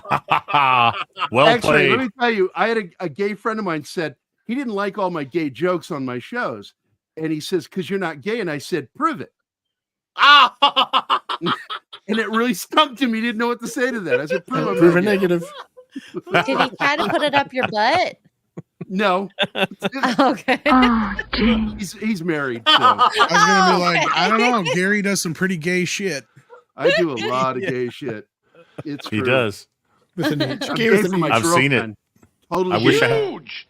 It's gigantic. Gigantic. Huge anus, not dick. It's pretty small. Irish curse. Oh my. Oh my. Oh, this scene just killed me. I'm like, his poor PP got like skewered. Oh, it absolutely. He's out 3 holes now. It was the As a end medic, of the week. End of as the a combat week. medic, He's my got a fear bonus here hole. is that it hit his femoral artery. He's got a bonus hole. And Never then thought I that, was on The Talking dick Tuesday. is nothing compared to that we had femoral someone artery. else that man ended up. Yeah, no. He wouldn't have made it out of those woods, Gary. He wouldn't have made it out of the woods yeah, if if the it knife hit had hit the his Yeah, if femoral it hit his artery. femoral, he's done. Yeah, He's he wouldn't have made it out. That stuntman He's ended up in the left hospital without- because the board hit him so hard. It was a board without obviously spike sticks on it, and it hit him so damn hard that they had to take him to the hospital. He got so screwed up. So many He has bruises. experienced life effective. without Oh my a fuck God. stick. This movie has a better injury list than any Jackie Chan film. Yeah, and Jackie gets Pretty hurt much. a lot. Oh yeah, one of our. Oh man, I still get blown away every time I watch the stunts he did. Think, how does this man live between? Obviously, we did 2 Jackie Chan movies here on Toxic Tuesday. We did Police Story and Rumble in the Bronx, and the moves that guy does in those movies He's is absolutely. fantastic. Yo, I know he's mesmerizing to watch. I remember discovering him as a kid. I was just like blown away. To me, he was like the coolest thing. I was just like, no one's doing what Chan was doing. Seriously, guy's incredible. I'm Is sure that a he'll real knife, do you blacklisted think, in for this scene, insurance guys? company. Or is that like a rubber knife? That looks awfully That's a real. rubber knife. Has to be If rubber, that and were as that sharp, that would have cut, given Yeah. the paper scene. Oh, yeah, that we he's saw putting- earlier. exactly. They're If that using were the knife that cut the paper, he would have had blood dripping down his neck, You even can without see it moving kind it. of bending right there. They're Actually, using yeah, a stunt nice. neck. Clip. They're using a stunt neck. It's not a real neck. yeah, Son, he's actually just that strong of a neck that. The rubber neck. Do I get By the way, did you know that this is a Christmas movie? Yeah. It Oh, takes God. place over Yes, it Christmas. is. Yes. Oh, yeah. The people been Juggle Death Talk has been mentioned in the chat. Yeah, how it's a Christmas movie because It is a Christmas movie because it it takes does place take in place December around of 81. Christmas. Yes, December of 81. When you go to the police station at the front desk, it does say Merry Christmas on the board. You can And there tell are it's Christmas cold as ornaments shit all over the outside. town. Yep, there are Christmas ornaments. There's lights on the building. So he's crying. Dollars to donuts. He pissed himself too. Yep. And he's Don't push it. Don't push it. I'll give you a Push it, word I'll you won't give you a believe. word. So eerie. Oh my God. I could have killed them all. I could have killed you. Been telling you the law. Out here, it's me. it is intense. I mean, it's brilliant. I am I am the law. I know you and I had the same idea. That's great. Nick But the that- Great that nailed it. actually- that actually- he had a turtling in his pants from that scene. Oh yeah, he did. He needed a costume change after that. Hey, Sheriff, looks like you got a pine cone stuck in your pants. You want me to get it for you? But I thought, before it was about his friend, now it's about his ego. Yep. This is contempt of cop now. He's pissed at this guy for making him feel so small and helpless. And if it was about his friend who fell out of the helicopter in the first part of the chase, from here to the end of the movie, this is Dennehy's character just going after Rambo because, God damn it, nobody does that to me. See, here's the media twisting things already. Oh, He allegedly yeah. killed somebody. He did not kill anybody. That was the Right. So the guy's news own was fault. spreading fake news back in 19 fake news already. Yeah. The cops decided, or their training saved their lives. Yeah. Yes. They- Was there they advanced left out- police they- training? His They training left out saved the their lives. context. They left out the context of how Rambo spared all of their lives too. They didn't look at the Yeah. impact of the fall Mm-hmm. when their ignorant cop fell off the helicopter because he chose to take off the seatbelt. They left all that detail out. Yeah. So there you go. NBC Portland. How what was the word here? NBC Portland. NBC. I forgot. I lost my train of thought here. Foreshadowing of them. NBC. God didn't make Portland, Rambo. Oregon. I did. Of course they did. Oh yeah. I actually love I that. love line. this Speech scene. here? I Great. love this God. fucking This is a scene. great This whole framing. scene is great. Yes. One of my guys steps out of line, I take care of him. Me, the law. People By start the way, fucking did around with the anybody- law, and all hell breaks loose. Fucking around with the law and all hell breaks loose. I love Tom, that. Did you catch that Rambo in the very beginning of the film has his blue jeans tucked into his jump boots, Yep. Yes. which is a I clear did. sign of someone that's airborne trained. That's an Mhm. airborne. He's a trained Green soldier. Beret. Green Yeah, beret. Why do you do this that, ain't a Gary? Green Beret. How what? Why do you do that? Tuck That's them. what Rangers do and airborne trained commandos do. They tuck their pants into I their love this. jump boots. Came Jump here to boots are rescue different you from than him. regular Yeah. boots. The boots that Rambo's wearing at the beginning are jump boots. So if he was military, he should have known immediately this guy was Army airborne. Well, hold on. He might not have had that. Might not have had that training available in the Korean war era where they. Oh, they had airborne that Rangers. They battery sure stuck did. in the pants. That started in 42, 43. Airborne training. But the tucking of the pants, though, that's The what I'm tucking thinking. in the pants started with them. Yeah.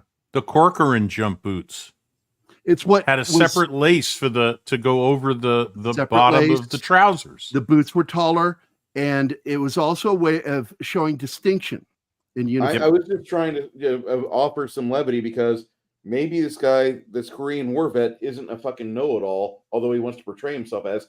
Also, I'm a squid, so I don't do shit like jump out of planes. Right. No, Well, you you're hang smart. out with salty seamen. Yes. Yes. Never possessed God in heaven to make a man like Rambo. God didn't make Rambo. I made him. I made him. Well, the impression I get of Denny's character, and I went back and forth on whether he was Vietnam, or Korea, because it doesn't look that much older. It's in the book. But He is Korean. He's okay, Korean. but my impression of him is that he was something like a quartermaster. Well, the problem He's got- is when this movie was made, yeah. I That mean, was the word they he's got. got three. I mean, I said to Mrs. Redshirt, he's got his cherished 3 medals in a frame on his behind his desk, and I said one of those is the theater medal, one of those is a good conduct medal, and one of those is for I don't know what. I'm like, Supposed to be a distinguished. I service graduated cross. basic. right? I graduated. I have advanced infantry training, and I passed. All right, And I the got The Army gives out ribbons like crazy. It's ridiculous. If And I'm I Army, I know. I always So- hated it when I was active duty, and I'd see people with gold fucking 4-year stripes in their dress blues. I'm like, you never got in fucking trouble, you fucking pussy. That's just how I fucking thought about it. I mean, I saw the old man once. Everybody else I knew in my fucking deck division saw the old man. We were a bunch of assholes. I mean, we were stuck in Ingleside, Texas with nothing to do. Of course we're going to get in trouble. What do you think? Best line in the movie. Back it up, please, if you can. Yeah, go ahead, back up. And I want to see if anyone can answer. You send that many men How up there, many- don't forget one thing. A hell of a lot of body bags. Yes. Yeah. I heard. I still feel the chills. A good from that supply. line. But I'm pretty sure he says a hell of a lot, but maybe he does say I a think good he supply. said a good supply. I'm pretty I'm sure. gonna He say did. now, so yeah. Good supply of body How bags. many rewrites did the script for this movie have? Because I know the exact number. It was more rewritten, I think, in the editing phase than anything, probably, I would imagine. Wasn't it like 18 or 20? I have no idea, to be honest with you. Close. It's more than 20. I'll just say that. It's more than 20. So Well, how many- if anyone can do in the chat without Googling it, because yes, the answer is out there, but I want to see if anyone actually knows. How many studios did this get optioned to? Because Oh, that was a non-trivial number as well. Go through the development. Okay, Right, Lawrence Arthur. Schumann The Lawrence closest Schumann is- at Columbia Pictures in 1972 bought the film rights to First Blood for $175,000. Richard Brooks slated to direct. He was intended to have the film be an allegory on differing American perceptions of World War II and Vietnam War veterans. Okay. Ding, ding, ding, So- ding, ding, ding, ding, ding, ding, ding, ding. 26. Poker Race 6666. 26. Thank you Wow. for playing. Wow. And Keely So- Chow asked, what's I was long going to and say hard? 1 million rewrites. It was given to Warner Brothers for $125,000 with either De Niro or Clint Eastwood as Rambo. So Walt Newman and Walter Ritt wrote a script. Martin Ritt was intended to direct. Then There was a 74 version that Sidney Pollack was considered an option to direct, where he had Steve McQueen as Rambo and Burt Lancaster. yeah, as but McQueen was the, too old. sheriff. He couldn't be a Vietnam veteran that age. He'd have to be more like, Dennehy style. I He think that- left that behind in the 60s when he played the Sand Pebbles. Gary, Yeah. what's Yeah. long, hard, and full of semen? A submarine. Yeah. Ooh, that's filling. Now, where's the cream filling? Now that's the stuff. Oh, Yeah, you got to have Oh a my collapsed sub to get the cream filling. It implodes. Right. Yeah, but we don't talk about the thresher. Now I know why Frosted Flakes are more than good. They're great. We They're all know where it great. comes from. They're great. You're a mean one, Great. Mr. Grinch. Same guy.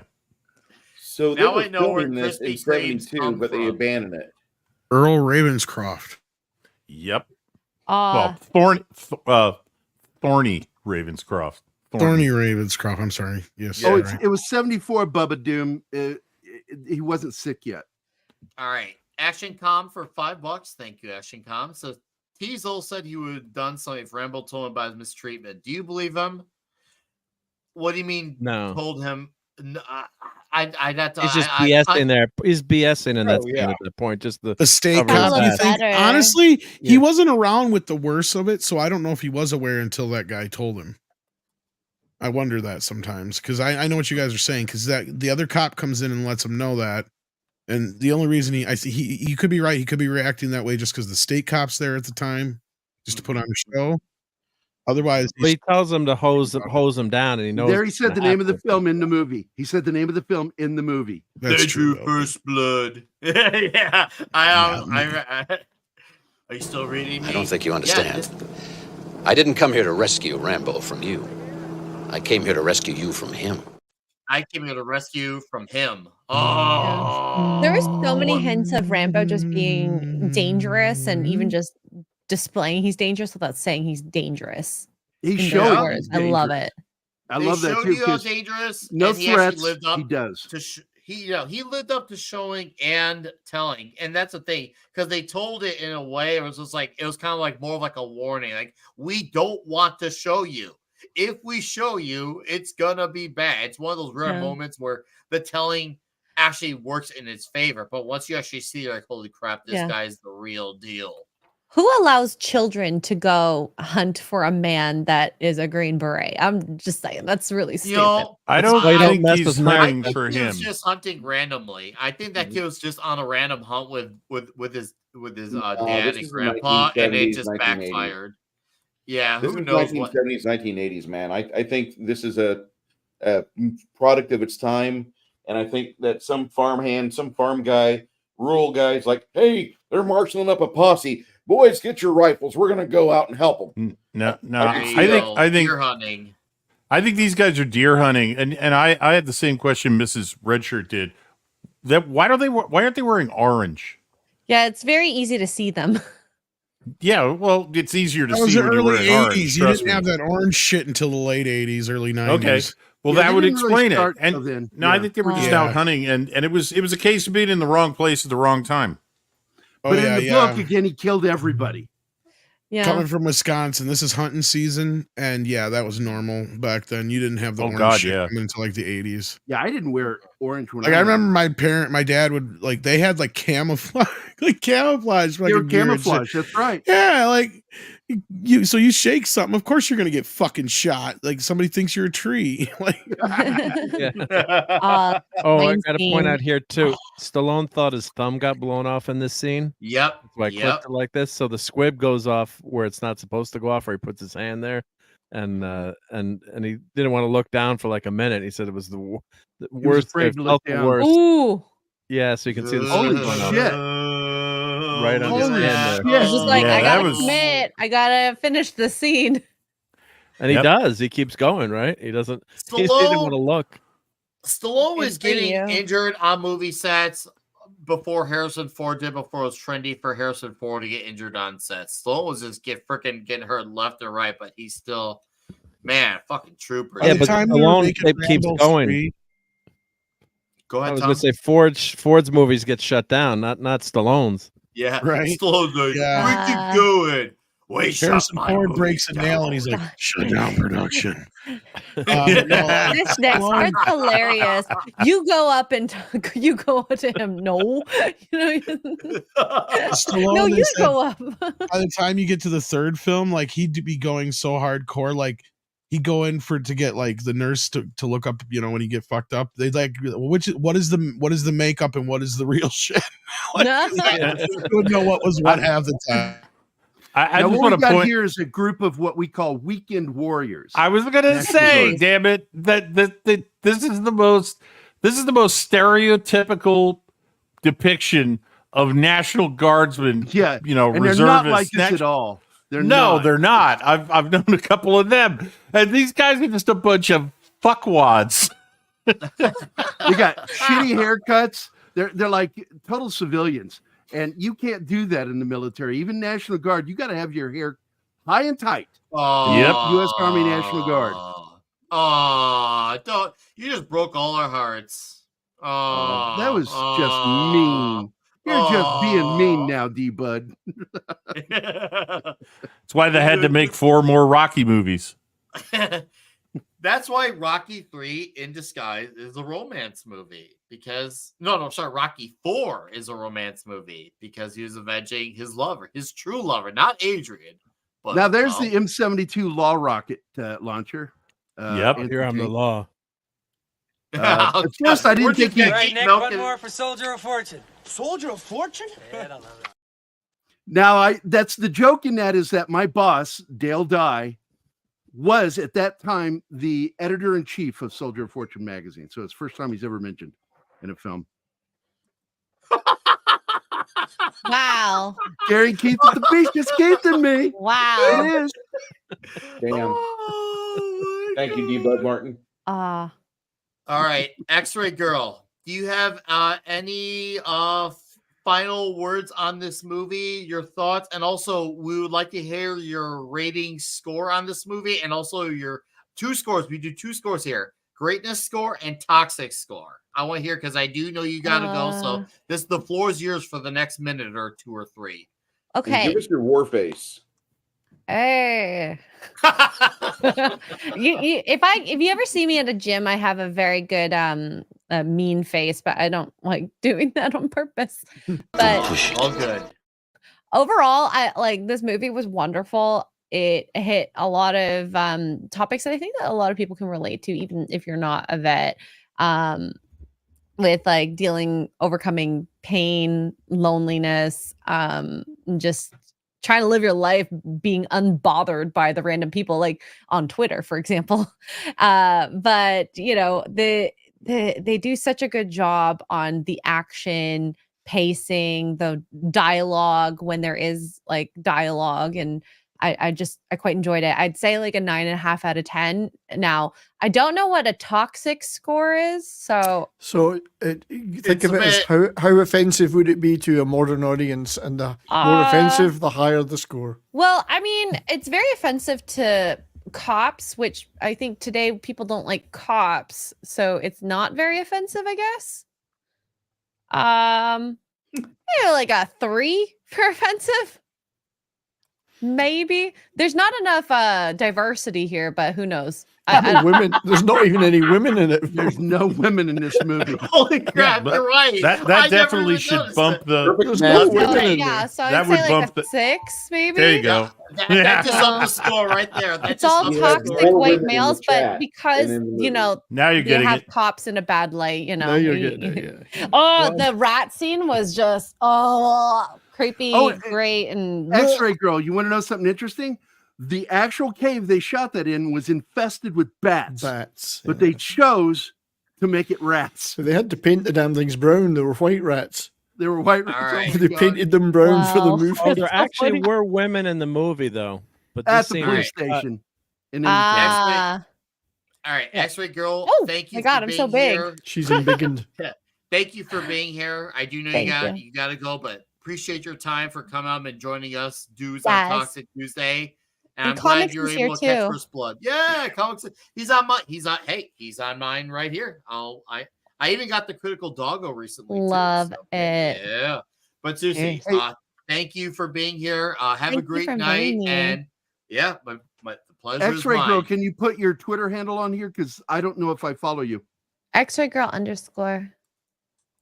All right. Underscore can figure that between one the out, X-ray Carrie. girl. If you're somehow are not subscribed to X-Ray Girls YouTube or following on Yeah. Twitter, go change that now. X-Ray Yeah. Girl. Sorry I couldn't be Uh, here the whole time. Oh no, you're good. You're good. You can come back have another you time have if a we life. didn't scare you away. No, you guys didn't. Trust me. Yeah, your potty mouths aren't as bad as some of the boys and the FNT crew. So We'll work on that. I We'll find work that on hard to you believe. guys need to be more toxic. Oh, all right. Now that's a challenge. All right. I'll see you guys later. See All ya. right. Bye. I want that in my butt. Well, I was gonna try to show that. So see, Was this the X-Ray deleted Girl- scene? This is the No. deleted scene. Yeah, I'm ruining Yeah. the surprise, but yeah. See, so that's there's a far too flashback. toxic. We had to leave that out. It's a woman. I think they made the right choice. So Mads would have loved this movie because they edited her out of the movie. Did All you right, well, love we'll him show long that. time? No, We'll I show- approve because then the only women in the movie would have been prostitutes. Totally toxic. I love a good prostitute. What do you think of a bad one, though? My God, You- give me you a love a refund. good one. He's got bigger boobs than her. Well, Stallone usually has a reputation for that. What? Yeah, I guess he can't help himself. You know, I didn't need the surgery. I'm all naturals here. Mm. It's 1982. No blue pills. What I love about the second film, although I should save this for next week, is that it's so toxic that he's not even allowed to fall in love. The moment he kisses that chick, she gets killed. Yeah, it's a shit show, and we're gonna have Adam from Vets Talking Soldier Spirit on next week to talk First Blood Part 2 with us. So looking forward to hang out with Sir Adam. Yeah, Adam's a really good guy, and Vets Talking, good show with a bunch of vets. I hung out with them a few weeks ago on Vets Talking Saturday night. We had a blast, and Adam's such a good dude, and yeah, it's gonna be fun. Dude's a big Rambo fan as well, so I'm looking forward to it. Special my ass. He's just an urgent that broke the law. Oh, when they try to minimize Rambo, I was like, dude, once again, you guys were the instigators. It's, looking at you, Teasel, you really instigated this. You You chose to make a scene out of him wanting a bite to eat. You chose to get him out of the tent. You chose to do all this. You chose to talk down to him. This is all you. You could have been cordial. He wasn't even asking for your money. Most guys who are in his positions, not most. We'll just say a lot. They beg for money. They kind of just do nothing about it. Position. At least Rambo's trying to get off the street and walk around town, Denny's? finding I hear his they way have around. free breakfast for veterans on Veterans Day. But That's no, my he did fucking worst fucking nothing. day. He did fucking nothing about it. It said it's almost like he was the one hunting for conflict because he's in such a small town with nothing going on, that he was looking for action. And he didn't realize he picked the wrong one to fuck with. And that's what he gets for that. I thought in that light, I thought, the beginning of this movie reminds me of In the Heat of the Night in some ways, except the sheriff in that movie is not as stupid, not even as prejudiced as the sheriff in this movie. When he says, what's a black man like you walking around with this kind of money in his wallet? He says, I'm a police officer. And that changes the whole story right there. You never get that with Rambo. He just never lets up. Nope. No. Not even close. But man, seriously, Rambo, once again, it's almost, when you look at the surface level, it seems as simple as almost like a John Wick, like they killed his dog simplicity. But when you obviously go beyond it, you realize there's a lot more. But at the surface, it seems like just a simple, all he wanted was to eat. Here's the thing. I still don't think that the movie really paints Teasel in all that bad light. And this is why I'm still not 100% sure that, even though he said shave him down and hose him down or whatever, that he really realized how rough the guys were on him. Because I think on every other day of the week, Teasel's a good guy, right? He's a good cop. I agree with that. He's an Andy Griffith kind of cop. And because he is kind of surprised when he finds out that Rambo was not only a veteran, but he's a Green Beret, right? And a Medal of Honor. Yeah, Medal of then Honor you see that on his face. He's like, fuck. Because he just probably, and he does. He's like, he treats him and like a vagrant at first. And that's what he kind of tells him. He's like, cut your hair and get a shower, and maybe people wouldn't treat you this way, kind of thing. You notice all the cops have American flags on their right shoulders. And Rambo has a waving flag faded on his jacket. And he says, wearing that flag might get you into Travis Town. He's treating him like, this is just a leftover dirty hippie. Exactly my point, right? He's judging the book by its cover, obviously, but yes. There's another allocation where, in some towns, if you're the wrong type of human, they don't want you in town after sunset. And that's what this reminded me of, because there was a sign in Pekin, Illinois that stood on the bridge for years facing Peoria: don't let your ass be here after sunset. They had stuff like that in St. Louis too when I was little. Yeah, I remember that. And we do need to do in the heat of the night. Oh yeah, are doing in the heat of the night. We're gonna come and we're gonna do it. It's gonna be huge. He did not say hose him. Well, don't let Dark find you in this town. He just wanted an excuse to see him naked. Let's just be real here. He was mad that Rambo was in better shape than he was, so he wanted a better look of the glory days that he once had. So he had a secretly gay agenda for Rambo in that instance. The last time I saw a movie that had the hose scene in it was Death Race with Jason Statham, and I feel bad for even saying I saw that movie. I don't think I finished that movie. It's not good. Yeah. No, it's not.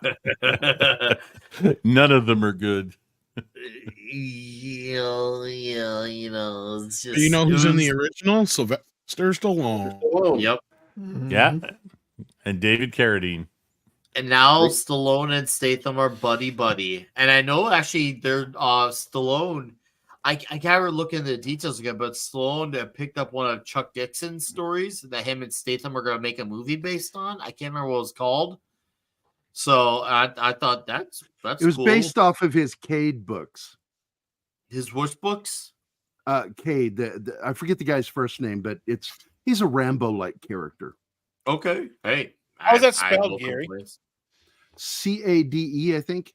That's my Are you sure? Yeah, it is. Yeah, you're right. Leon Cade. Is it Leon Cade? Something like that. I'll just go look on IMDb. Or not IMDb. Hey, Chuck Amazon. Dixon. I need no excuse to be Rambo, but just change it enough where it's not Rambo. Oh, you already did that. Okay, I'll bring in Statham along too. It's gonna be good. Okay. We'll just make a Smoke Jensen movie. You just make it different out there. No one's gonna notice. It's fine. It's fine. Or It's all Sony good. Man. It's Levon. That's it. Levon Cade. Yeah, Levon Cade.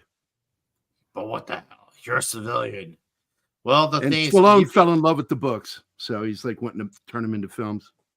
well, hearing what's Dixon said about Stallone, the fact that they actually kept in contact, even though Dixon didn't end up getting the gig for writing a movie that Stallone was going to do. Because even Dixon said himself, he said, "Yeah, usually once you get a gig, that's it. Like you never hear from someone." But he ended up getting a call from Stallone anyway after, and they ended up keeping in touch over this. That's obviously how he got into doing some of the Expendables, Well, he did the Expendables comics. sequel, Yeah, graphic Expendables novel, comic, yeah. Which And Graham that's Nolan cool. drew.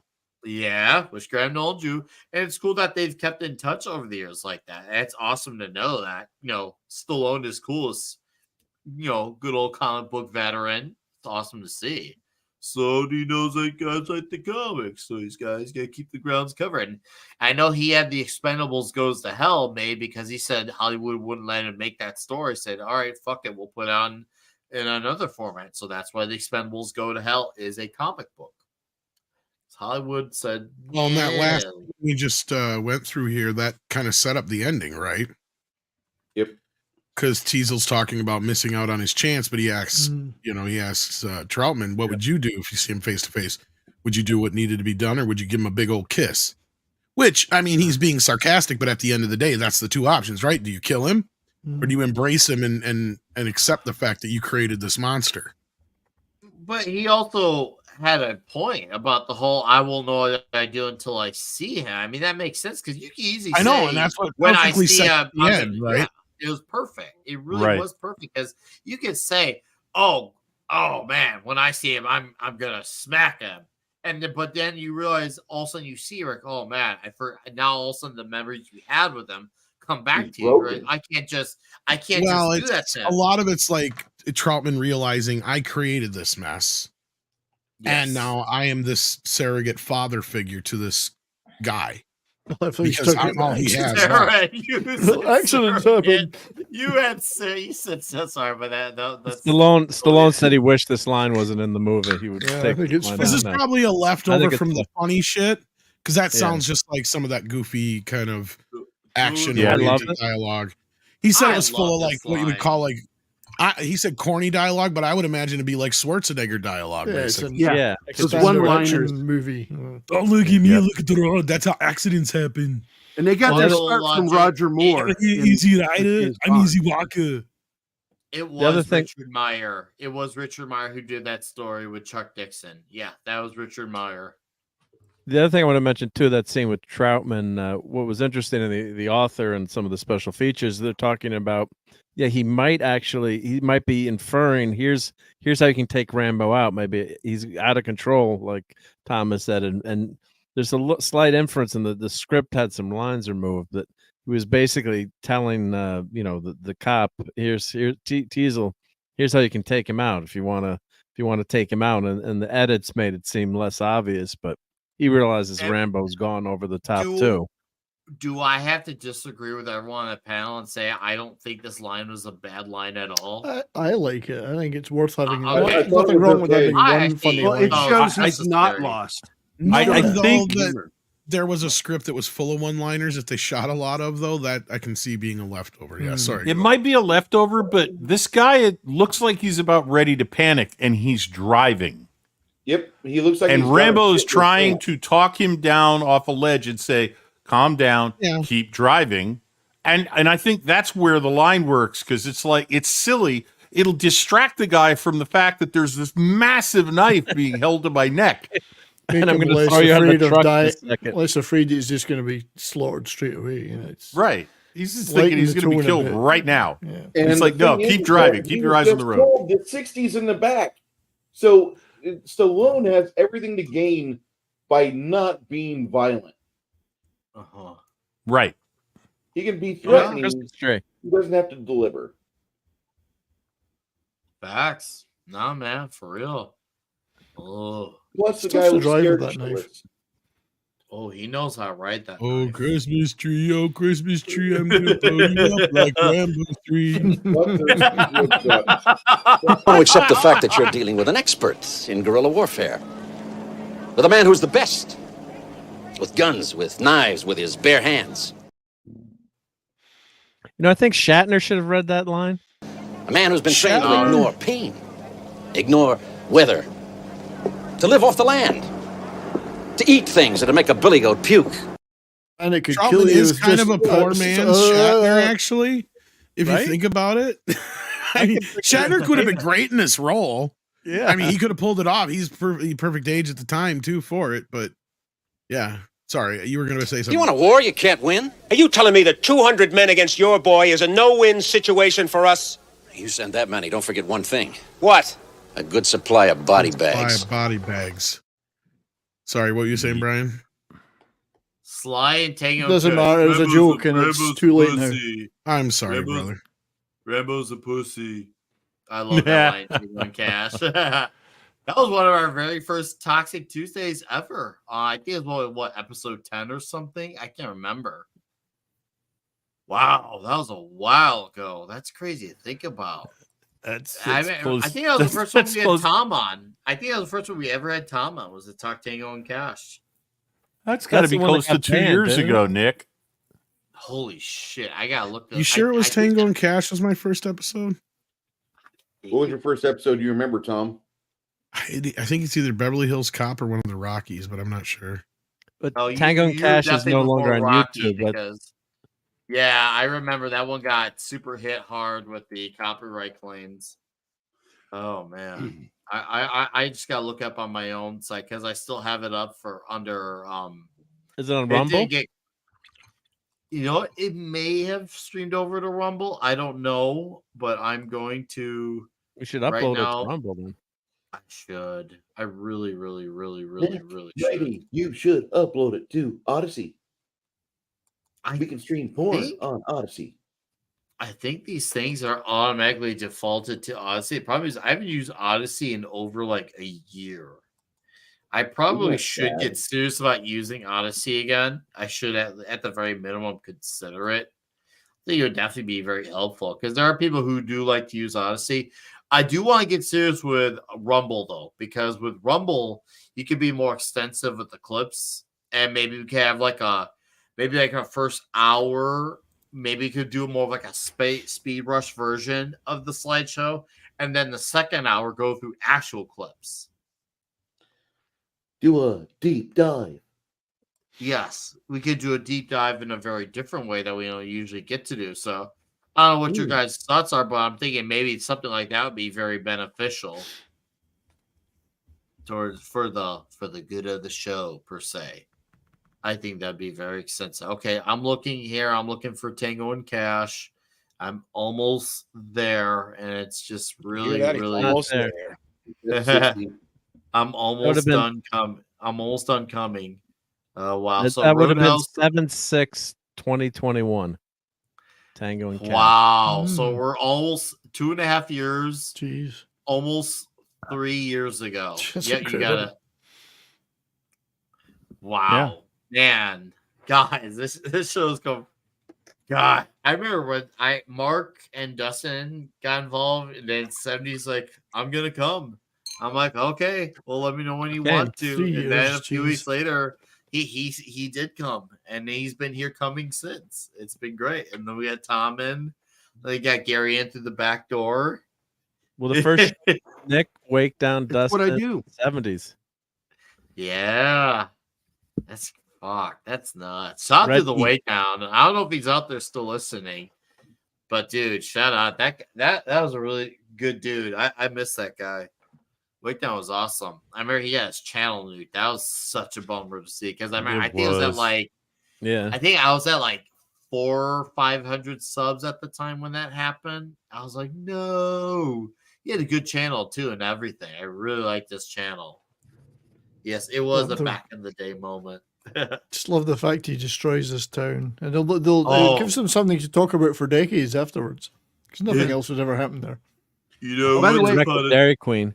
Do you guys know who Shin Sing-ok is? Because Brian should know. Shin Sing-ok.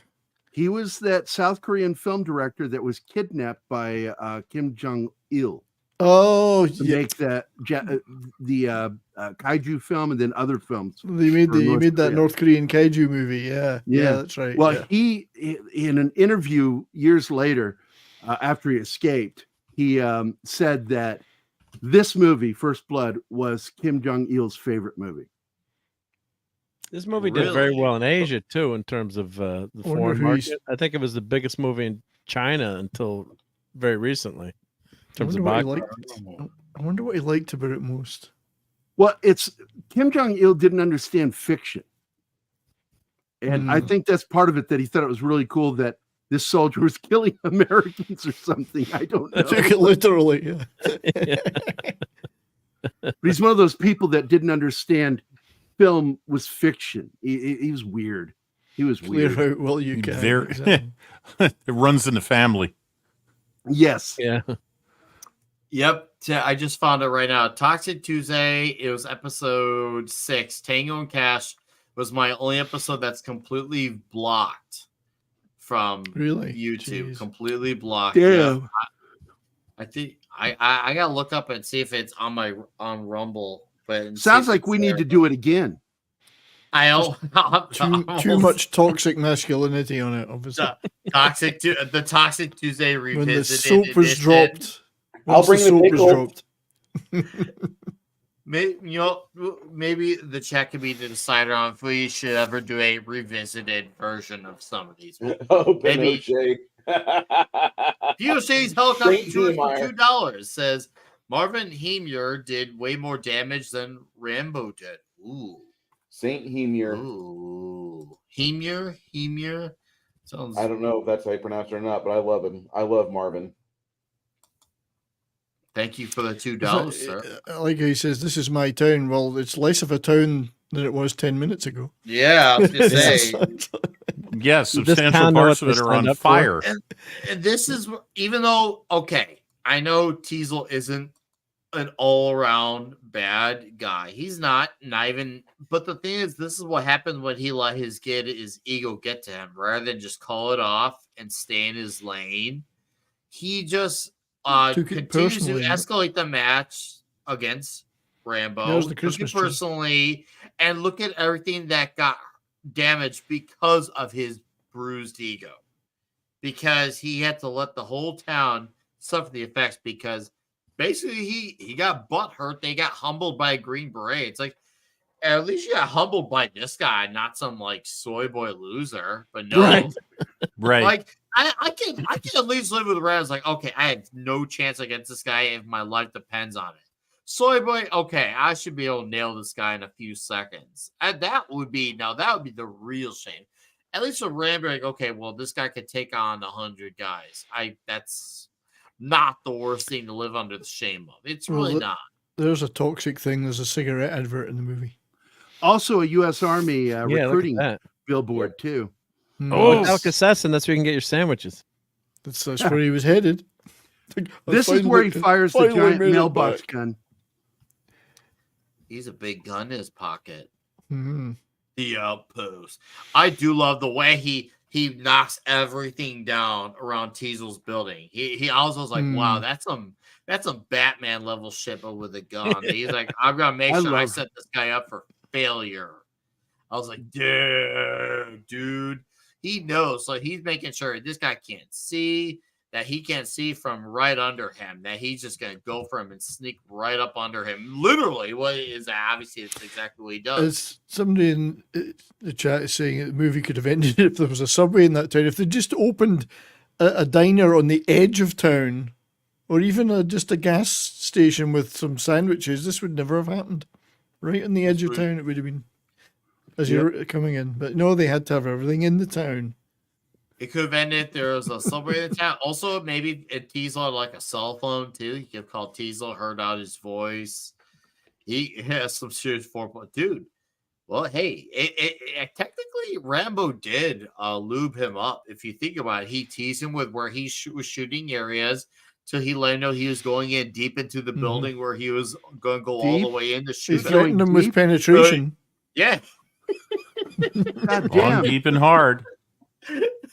Hey, So Nick, actually, what? I was going to tell you, in the scene where he goes through the roof, Brian Dennehy, that is him doing the stunt, and he broke his rib. Oh, wow. Shit. Damn. That's not good. When he crashes through the ceiling to the floor. Hopefully good pizza, D Bud. Yeah. Oh, see, I didn't actually know that. That sucks, dude. The amount of pain you must have felt going through that shit. Fuck, man. I just feel the uneasiness right from that. So, which one of you guys watched Rambo: The Force of Freedom? I watched that the cartoon? Yes. Never. No, I've never seen it. No. When I was a kid, I saw it. Did I you was like 12. It was a budget GI Joe, and it had a message that was about as heavy-handed as Thundercats and Silverhawks. So it was a loss. Was it as heavy-handed as Captain Planet? It felt like it was approaching that. I really didn't like the show that much. The toys were cool. The fucking rocket launcher that Rambo had. I remember the was like toys. little string that you pull the rocket launcher, and then you see that thing shoot out like 10 or 12 feet. That's cool. actually kind of cool. That's neat, What company put those out? Do you remember, Bruce? I think it was LJN. Okay. Same company that put out Bag O' Glass on Saturday Night Yes. Live with Yeah. and Johnny Switchblade. We got a lot. We got a lot. Of The fans Invisible of that Man costume. cartoon. Remember that one? Yeah. It's Oh, just God. black. Yeah. You know, I think I know why he didn't like the cartoon, because there's one scene where Rambo dressed up as Santa, and there's also one scene where he gets petted by a dinosaur. You know, I've never seen an Invisible Man costume. What? Just shut up, Brian. Well, God. that would be hard to do. Oh my God. Okay, this scene right here, Rambo, don't do it. You had the whole way is surrounded, dude. What a powerful scene! You want to talk about what an incredible third act is? This scene alone is an 11-1 out of 10. This scene here, you could feel everything. Which is saying a lot with how intense this movie has been up to this point. If this movie get even more intense, just with an exchange of words, whoo, man, it's where you see finally Rambo finally let it all out, literally let it all out, and you're like, damn, dude, Those you really 26 do feel script for rewrites really paid off here. Say that again. Sorry. Those 26 script rewrites really paid off here. I'm gonna say yes, it absolutely did. Because when usually you have that many rewrites, everything goes to shit. But obviously, it did help that they do a test audience run, and when the test audience run did not like the original ending, that was very dour with Rambo dying. Like, we don't like this. And I guess I don't know the merit of test audiences then. Maybe Tom, you can testify on that, but I will say the crowd did have the right answer on this particular movie. Tom, do you know anything about what test audiences were like back then? Or were they the same then? Were they different then? Well, I mean, you didn't have the internet back then for one. So like a lot of times when these people would go into test screenings, they would nab like people in a mall or people at a college, or they'd put an ad out there like, you want to go see a movie, blah, blah, blah, blah, blah. They wouldn't tell them anything about it. Or you could get on a list. Tester, right, Tom? Yeah, that's kind of a more modern thing. I don't know how it worked out back then so much. I want to say if you were a subscriber to Starlog or That could be. Fangoria, if I remember, they had ads in the back of those. Yep, that could be. Yeah, because I do know they took out some ads and stuff in certain places. But like, for instance, like I don't know too much about this test screening other than, like I said, I know they didn't like the original ending, or they didn't like the Rambo Dies ending, which they tested. But I know like a movie like Back to the Future, for instance, had a great test screening because the people going into it had no idea what it was about. Mm-hmm. Like there was no press prior to that to kind of prep people for that at all. So like all they knew about it was it had the kid from Family Ties and the guy from Taxi in it. Like that's all they were told going in, and it was rated PG. So that's kind of all you're generally told is like the type of movie it is sometimes, what it's rated, and maybe a couple of the stars or something like that. And that's generally all they really let you know. And at least back then, especially considering you didn't have a lot of the, like outside of horror and sci-fi, there weren't a lot of quote unquote fandoms to really follow a lot of stuff like this. So like Rambo wasn't the kind of movie they were writing about constantly in Variety. You know what I mean? Like, or anything like that, or behind the scenes this or behind the scenes that. So I gotta imagine a lot of people who saw this for the first time. I mean, this was a different kind of action film than some of the other films we had seen prior to that. But at the same time, it had a lot of similar tropes. I mean, the hero cries in the movie. Yeah, I mean, cries. But it wasn't like an ending that made his character feel small. It was really personal for him. He finally broke from all the trauma and stress, and his description, Nick, of trying to put his friend's guts back in his body, he couldn't find his legs.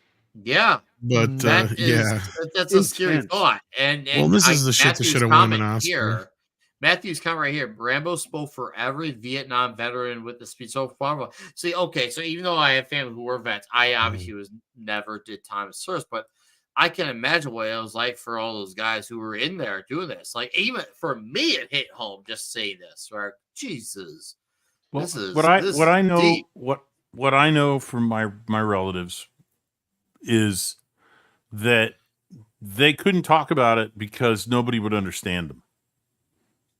Civilians wouldn't understand them. That's why he doesn't. That's why this speech is delivered to the colonel. He can't say this to anybody else. Nope. Yeah. There's no way he could say this to anybody else and have them understand what he's talking about. The colonel understands what he's talking about. So he needs the colonel to be there to get this out. Because otherwise it's not going to happen. And the movie would have had a different ending. If the colonel hadn't been there, it would have ended like the book. Whoa, carbon dioxide went to the Marvel's test screen. Are you just joking or is that literal? Anyways, man, Richard, that's another thing. Yeah, that's like they most of them only talk to people who were there. They feel like they can only talk to people who were there. A lot of them, they don't feel like they can talk to people who weren't there. They feel like they just won't, I guess you could say, understand. They won't get it. There's something about going there and a part of you that stays there. And so Rambo's been bottling this up for years. Yes, yep. Exactly. And finally, something has happened where he's now expressing what he's wanted to say but never could. And I can imagine that when that builds up into you for all those years, yeah, you're gonna pour out that much harder because of it, because you've not had anyone to express that to, especially when all your guys are lost. I mean, when the beginning of this movie, the last guy he thought would hope he would be alive finds out he's dead. That was, I would say, close to the straw that brought the counts back with this incident in the small town. That was the official thing that did. I think given this, the way the movie ends, I think Tom was talking about it earlier, I didn't know what to expect. I'd never read the novel. So when I went to see this, I just knew it was Rocky, Well, the novel... it was very different. I came out with a very different feeling than I expected going in. Yeah. Oh, I can imagine. Good one, but... The novel, once again, treated him like he was a mad dog that had just been triggered. And when Troutman kills him in the book, it's the same way you would put down a mad dog. And that's why it doesn't work. It doesn't work because it doesn't understand the psyche of a soldier.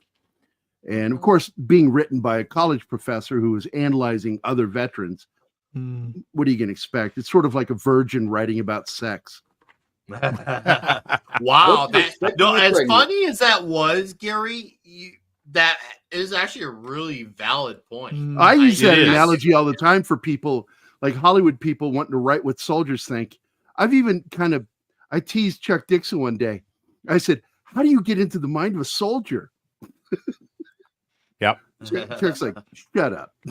The answer is you don't.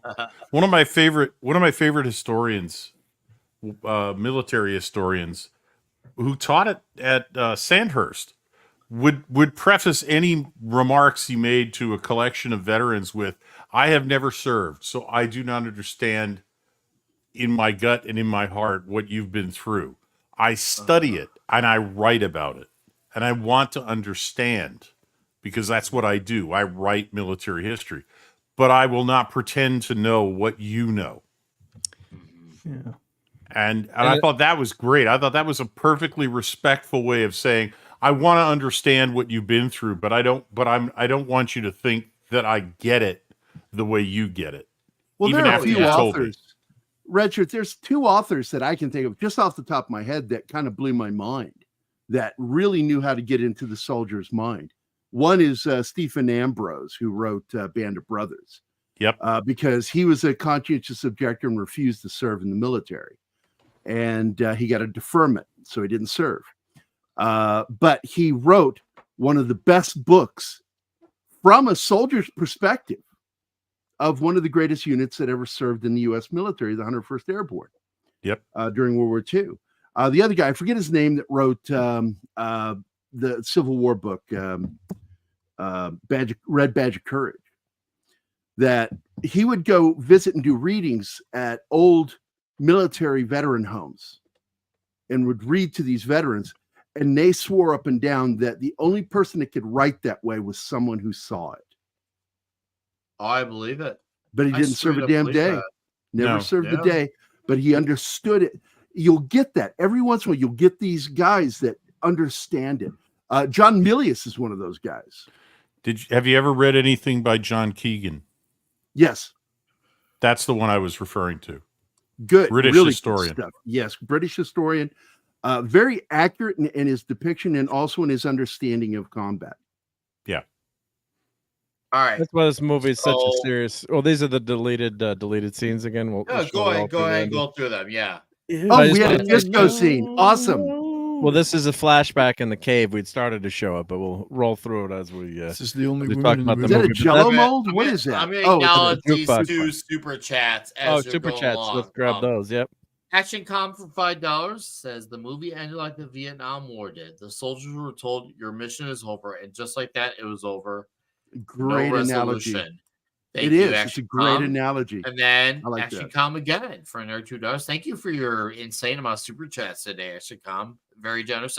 Speaking of Action Com, we're overdue to cover the later Lethal Weapon movies. I think it's about time we get back into those two because we did 1 and 2 way back in the day. Just saying, we might as well round it out. At least the first three. That I want to cover 3. I do want to cover. I thought 3 was great. Action Com for $2 says Rocky had a similar scene when he yelled at Mickey, "What about my prime, Mick? What about my prime?" You know, he did have a similar. You don't understand, Mick.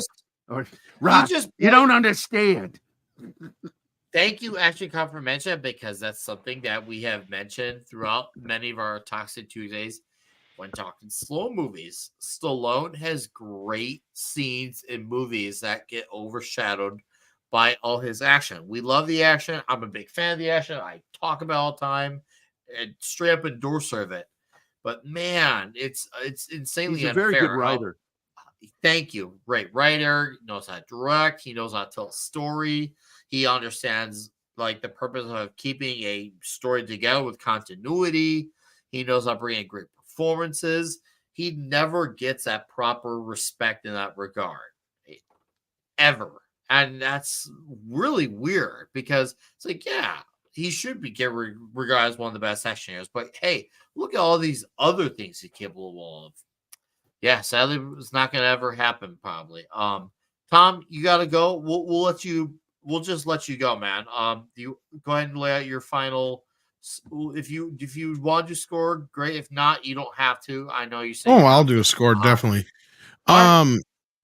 Definitely a 10 out of 10 film. I mean, toxicity level is pretty high.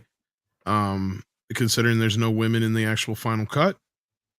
I think that we could give that the Mad Mardigan Award. I think he would acknowledge. His favorite movies have no women in them. I think he would acknowledge the greatness that First Blood is because of that simple fact. As far as toxicity, yeah, I would say it's pretty high, but on a similar note, not so much other than just the no women part because and not so diverse. Because you take those two factors out of it, I still think you can make a movie like Rambo today. Just the difference is it would be seen as more of a left versus right thing with Rambo representing the left, them, and the right being represented by the bad cops. To where in the reality, it was kind of the other way around, where the right really embraced Rambo wholeheartedly and saw him as a symbol of an America that had kind of the disenfranchised. Disenfranchised is the word I was looking for. Thank you, Gary. But it was pointed out. Yeah, it was pointed out in the chat. You know, like just I could see why the right aligned with that. I could see why they did that. To me, well, it was pointed out in the chat. I can't remember if it was a super chat or just a regular chat you brought up on screen, but and I don't remember who said it. But I do want to give credit where credit's due. But basically, like, the movie ends just like the war, right? Because like I said, the whole movie is set up like a mini Vietnam War. And it's true, it was kind of uneventful. It's just the troops were told it's over, go home, when nothing was accomplished. In fact, we were a hell of a lot worse off, and so were the people over there after it was said and done, you could kind of argue. So, I mean, we're not going to get into the politics of the situation, but yeah, we don't need to. I mean, in that respect, I mean, it was the time, one of the main times where our government really fucked up.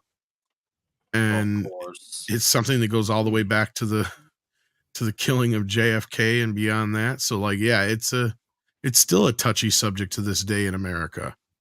Depending on what side of the equation you're on, or somebody like me whose father was in the war, and you know, I've heard him talk about it from time to time. Usually not when he's in the best of shape, let's say. So yeah, it was a tough thing for guys of that era to talk about, and this movie pushed that conversation along quite well, I believe. So, you know. Hey Tom, thanks for being just here. Just remember, dude. When they draw first blood, that's just the start of it. Day and night, you gotta fight to keep alive.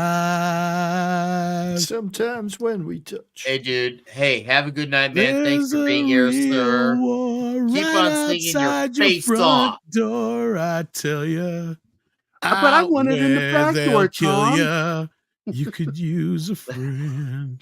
Yeah, that's a real fucking song in the movie, guy. Dan Hill. And don't probably forget one of the best worst movie songs ever.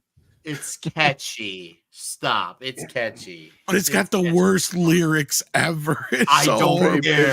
They're like written by a 12-year-old. It's like it's like you tell a 12-year-old what this movie's about, and you give them the tune, and you're like, write some lyrics to this. And they're like, it's a long road when you're on your own. But $10 is $10 walking by himself on that lonely road. $10 is $10. Somebody got paid $10. Sorry, I just had to make fun of the song as much as I love it. But fair enough. Take care, guys. I love you all. See you soon. Shout out to Happy Tom New Year, Connors. guys. Happy New Year, man. And by the way, All if right. you guys have not seen our last weekend's show of Tom and Jerry, we did Ninja Turtles. Ninja Turtles Yes, from go 1990. watch it. I People listened loved to it. We've had tons of views on it. We had almost 200 people watching the show Saturday. Wow. I caught it live on the road. It was excellent. It was excellent. I like turtles. Turtles. Hey, I do too. Am I not totally enough for you? Turtle. All right. Good night, Tom. Night, guys. Tom. Go Not back. yet. Hero So Saves Helicopter Tours for $2 says you can't include Rambo and not the Deer Hunter. And Yep. we got comments flooding in with some scores. So I'm gonna read off some scores. Brian Barth, 8 out of 10. Toxic, 9 out of 10. Must be for greatness. Matthew Marzillo, 9 out of 10. High drama, 8 out of 10. Location, 10 out of 10. Complete toxic real life survival mode. Dearest says Toxic 5, overall 10. Bungalow Logic, film 9 out of 10. Toxicity at time of release 2 out of 10. Today 135 out of 10. I like that one. Kili Chow 9 out of 10. Overall 10. Mecha J, Toxic 9, overall 10. Yeah, guys, I'll keep welcoming those scores in if you want to do a score. You don't have to, but just it's all about crowd participatory is all that it is. Anyways, all right.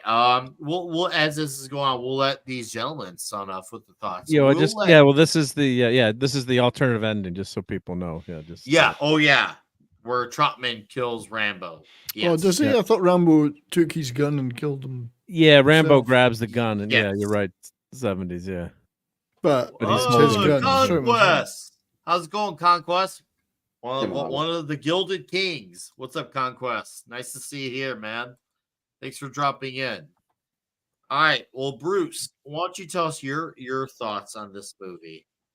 I just saw this film like 5 years ago for the first time.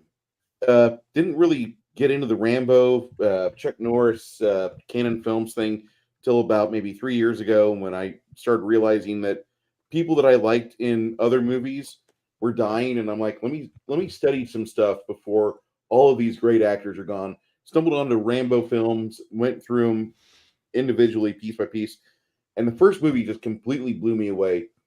This is a film that it really is weird because it really is one of the first mainstream films to go into shell shock and PTSD, post-traumatic stress disorder, as Carlin put it.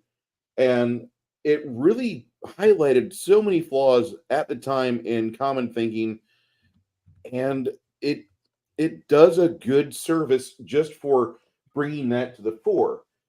As a movie, this film for me scores pretty high. I'm going to give this movie an 86 out of 100. This is a great film. I would recommend watching this with anybody of the Gen X generation, and especially if you've got like a young teen, like a 15 or 16-year-old kid, and he's like, I'm in the recruits, or I'm in the Explorers Club. I'm going to go be a soldier when I'm done with high school. Well, kid, tell you what, why don't we watch this first, and let me show you what some previous generations have gone through, just so you're not disenfranchised and said, nobody warned me. So, I mean, I'm not saying that we're terrible, but let's try to at least lay out some possibilities, the worst possibilities involved. I would say this movie deserves to be watched by every young man in North America, because it could happen, and 5 years later, you come back to an ungrateful nation. It's happened to us plenty of times before. It will happen to us in the future. 84 out of 100, absolutely quality score. For toxicity, I'm going to give this movie a 79 out of 100 because it could have been a hell of a lot more toxic. A 79 out of 100, not quite four out of 5 stars, but just about. There could have been a lot more toxicity in this film, and I think they toned it down. We could have seen a lot of toxicity with a 3-hour cut. And I think Stallone wanted to make something that would be marketable and that it would be serviceable and rewatchable. I think he succeeded with the rewatchability. I have watched this movie so many times in my life, so I ain't gonna argue with that. Especially if he has the writer right there being a credited writer of the movie. And so, with all the work they did on this movie, this is almost a miracle of production, because with the 26 rewrites, I don't think there's been a movie that's been having more problems in the initial phases that became such a product of generational gold. And you can watch this movie in 1982 and be made aware of PTSD. You can watch it in 1992 and be thinking, wow, I wonder how those Gulf War vets are going to be. Or you could watch it in 2002, be like, man, I hope we don't come out of the sandbox again all fucked up. Or we go watch it in 2012 as your buddies are, blowing their brains out and you're going to their funerals, like 5 per year, and you're going, why didn't we fucking listen? Why didn't we fucking listen? So I'm just saying that this movie on a lot of levels and different points in your life is going to speak to you in different ways. And the first time I saw it, I bawled my eyes out. I never thought Sylvester Stallone would get me to that point. Great movie. Fucking beautifully said, dude. Hell yeah, man. Let's all go home now because Bruce just killed it. He really he straight up killed that. I think that he totally did, dude. That's an act I don't want to follow. Yeah, who wants to go after that? All right. Ashley Tom, 9.5 out of 10. Medusa's toxicity, 7 out of 10. Raw pork meals. I do like raw pork. Pork race 6666 or poker race 6666. 10 out of 10 toxic, 10 out of 10 greatness. Deleted scenes overall 9.5. Toxicity 5. Helicopter safety and awareness 0. Mr. Zenon 1994. Good to see you here, buddy. Happy New Year. Really impactful film to help the general public better understand the consequences of trauma. Film 9 out of 10. Toxicity 10. Lots of sword measuring for sure. Oh, there were some swords being swung here. And we're and D-Bud overall 9.5. Toxicity 6. Thank you, sir. All right. And Gerry, why don't you go? All right. 9 out of 10 on toxicity, only because I would give it a perfect 10 if they had deleted all the females out of the background. So, because there are a few in there, it only gets a 9. I give it 10 out of 10 for script, story, action, and acting. The casting is just fantastic. It's one of my favorite films. And by the way, this is on the list of films that inspired my book, Vindicated Inc. Oh, hey, put that link in the private chat so our moderators can I will do that. I got it. But I'm going to give you a little history lesson with trying not to get political. We killed off, a lot of people don't know this. I'm going to give you information you're not aware of. We killed off the VC in 1968 during the Tet Offensive. They ceased to exist after Mark's that. got you covered. And then we Thank you, Mark. defeated the NVA thanks to Nixon finally bombing Hanoi.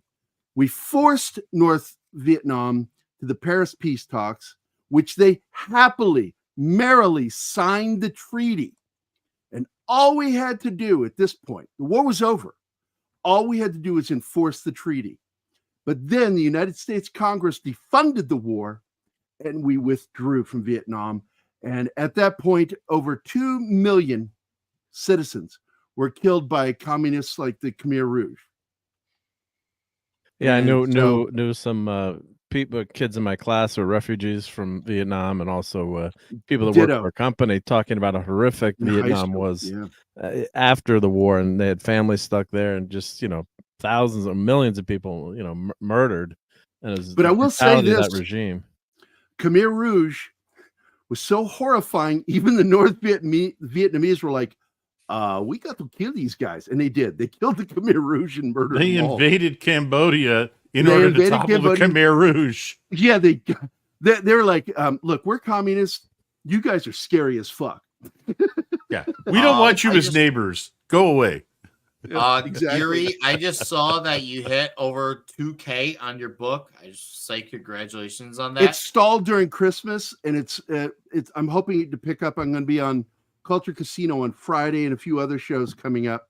Trying to really push the envelope because I just got to make sure Richard Bonk gets paid. And that I can print it. Oh, of course. I myself will be backing in about 2 weeks myself. So outstanding. I can't wait. And I'm gonna make sure. Yeah, I'm excited about getting this. I'll probably be. But we're gonna be doing Rambo again on my channel, and you should join me for that. You guys all should join me. As long as I'm available, I will fucking do it, dude. It'll be on one of the Saturdays, either with or without Tom.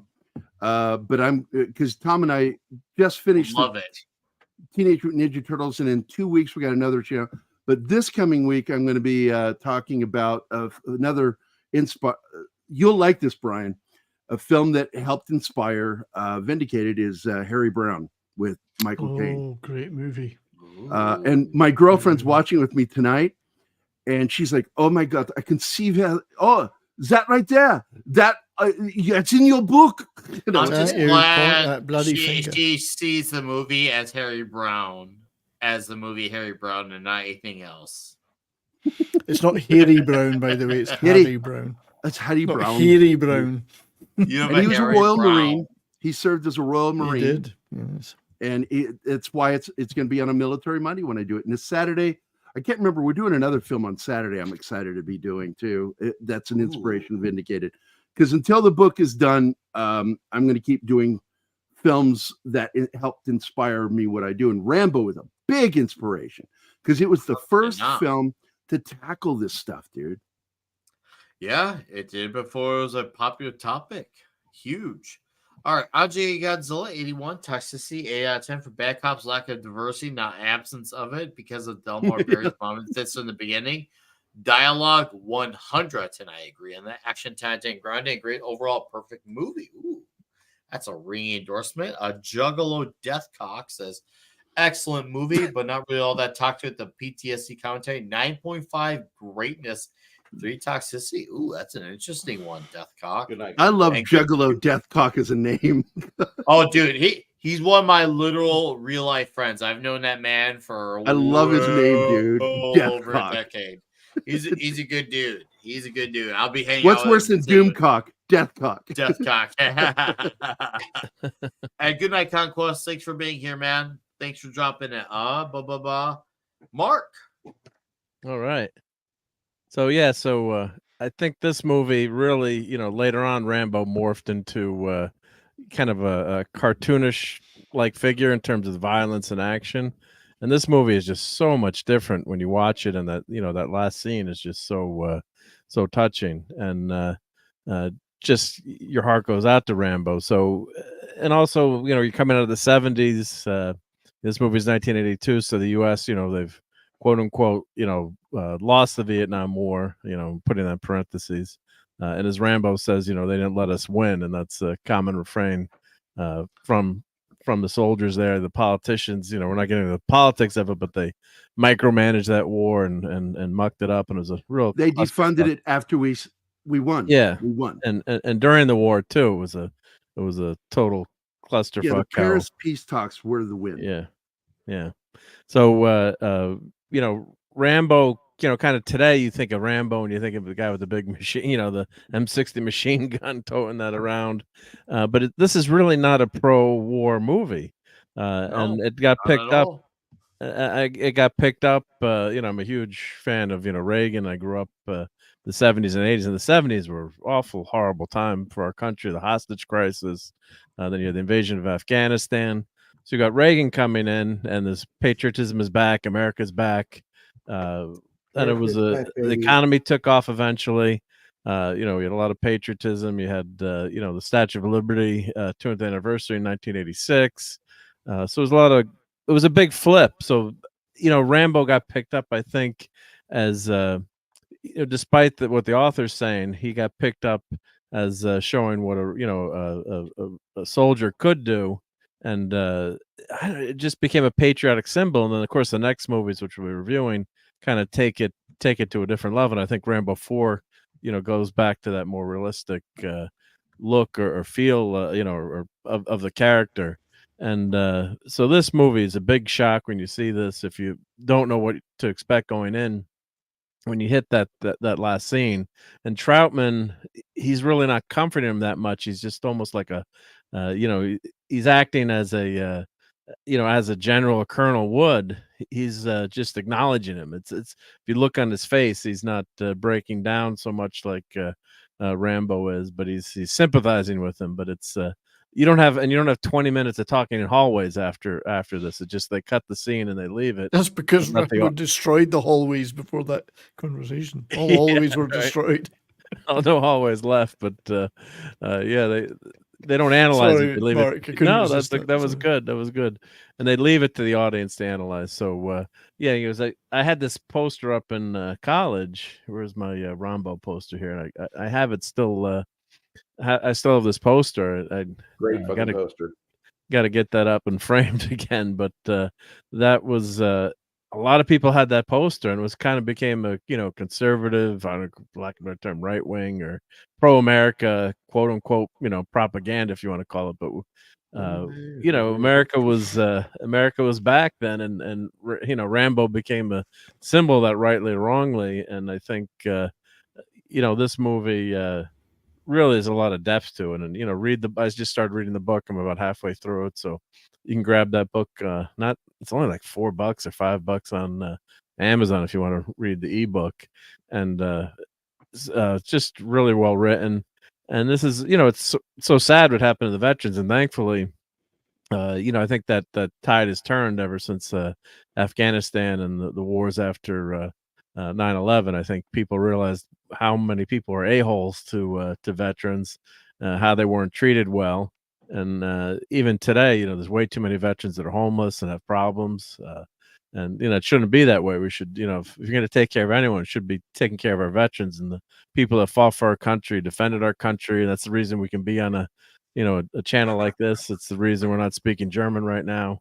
Where can I vote for you, Mark? Well, you can if you live in You're this area. stumping right now, aren't you? You're stumping. I am coming up for a local election in a few weeks. Local election. I'm moving there just so I can vote for you. See, Gary But, thought you said local. Gary thought you said local erection, so he'll be there straight Local away. erections. But thank you for that. But that's a real it's boner. I always mention my old next door neighbor next to my grandparents who lived in their house for about 10 years. And, old Mr. R, we'll call him, and Mrs. R, kind of a meek guy. And we young guys, we kind of made fun of him a little bit, not in a mean way, but he's kind of wimpy guy, right? He's a skinny little wimpy guy. He was, he was a nice guy, but he never, then he passes away and you find out he was in the Normandy invasion. And then you find out that his wife was in the Women's Air Corps. Never mentioned it, but you'd never know. And like the guy, people never talked about that. And too many veterans are like that. So I think this movie opened up an opportunity for them to talk about what happened to them and what they went through. And it was swept under the rug before. And look what happened to Audie Murphy. I mean, what he went through, the PSD hell that he went through, and he's probably our most decorated soldier in history, if not, one of them. And he was just, went through psychological hell. So I think, this movie, it's not a propaganda movie. It's just showing the cold, hard realities of war. So, I got to give scores. Movie's a 10. It's one of my favorite movies. Holds up today when you watch it. Toxic, I don't think it's very toxic. I'm giving like a 3 in toxicity because, other than Even blowing with all the men in the movie. It's with all the men in just the movie. sausage. It's like this show. It is a sausage party. Oh, we had some clown tonight. We get one female on here and she's gone before the show is over. There was not enough mad. There was not enough mad yet. There you go. Or where's this one? Yeah. But I didn't think it was Nice that. I mean, nipples. Thank you. They're just nasty people. There's not. I don't like sand. Yeah. Oh, there's one clip I didn't play. Oh, here. I always love this clip here. Can't have you running around out there wasting friendly civilians. There are no friendly civilians. So that's referencing how the USA has been. People don't treat them right. So there are no friendly civilians. F you all. So, I mean, Rambo's not the toxic one in this movie. It's the sheriff and everyone else that's not treating him, and to know that he's a Medal of Honor winner, the highest award that you can get, and that the cop, the sheriff, is probably kicking himself. I can't believe how I treated him, deep down, and that's probably why he lashes out so even tougher, because knowing what a great hero Rambo was. So yeah, go watch this movie if you haven't seen it. And Stallone, really fantastic. Tom was right. He should have won an Academy Award, I think, for this movie. It was great. He should have. All right, so I guess I'll go. For me, toxicity, I'm gonna go with a 6.5 on this one. One, there's an amazing lack of women. It's good. It's one of the best sausage festivals I've seen. We saw that Dennehy was very jealous of Rocky's fit body, got him naked so he could shower him down to smell better. No, he just wanted to relive his former glory vicariously through another man. And well, guess what, bro? Teasel, your best days are behind you. You will never be Rambo. Sure, you may have been badass at one point, but you were never Rambo. All right. So Now you're a fat cop. It was the manly smell now that he didn't like. now you're the fat cop who lived long enough to He's see more yourself Hambo become. than You Rambo. live long enough to see yourself become the fat cop. All right, Hambo. that's what you get. You went full ham, being Hambo. All right, so this gets a 6.5 out of 10 taxi. Overall score, I'm gonna go with a 9.3. Obviously the action's incredible, the performances are really incredible, the dialogue, whoo, man, and the third act is absolutely astonishing piece of work. That it's one of the rare times where you could change an ending from a book and it makes it even better. One of the rare instances. This is one of the exceptions to the rule with that. Wow. And dude, the fact that so much brutality and emotion is packed into a movie where barely anyone died. Kind of ironic. One person, isn't it? One person. Yeah. What kind of that ironic? we see? Yeah. The biggest shit heel in the movie died. Yes, and he had it coming, even though Rambo didn't directly do it. It's kind of ironic, but it worked out perfectly. So yeah, Karma works, man. Yeah, it does. As far as the way they, I wouldn't say promoted, but they talked about the tough subject of the PTSD before it became a trendy subject. A great way to get people to pay attention to the seriousness of what veterans went through. I'm still very, very normie on the subject because I'll pretty much always be one. But definitely, it's a thinker. It's a really good thinker. If you're someone who's not really heard about the topic being talked about, a good movie to, get into the segue of it, really. So, yeah, great performances all around. The action still holds up to this day. I mean, man, once again, this was Predator before Predator in a way. As I like to say, it was Predator before Predator. Big cliff jump. Yeah. Yeah. The blending in into the forest, too. Like, it was, once again, it was very much Predator before Predator. So, I love this movie. I cannot wait to personally talk about the sequel next week. I'm stoked about it. Dustin, why don't you go keto simple on this one? Sure.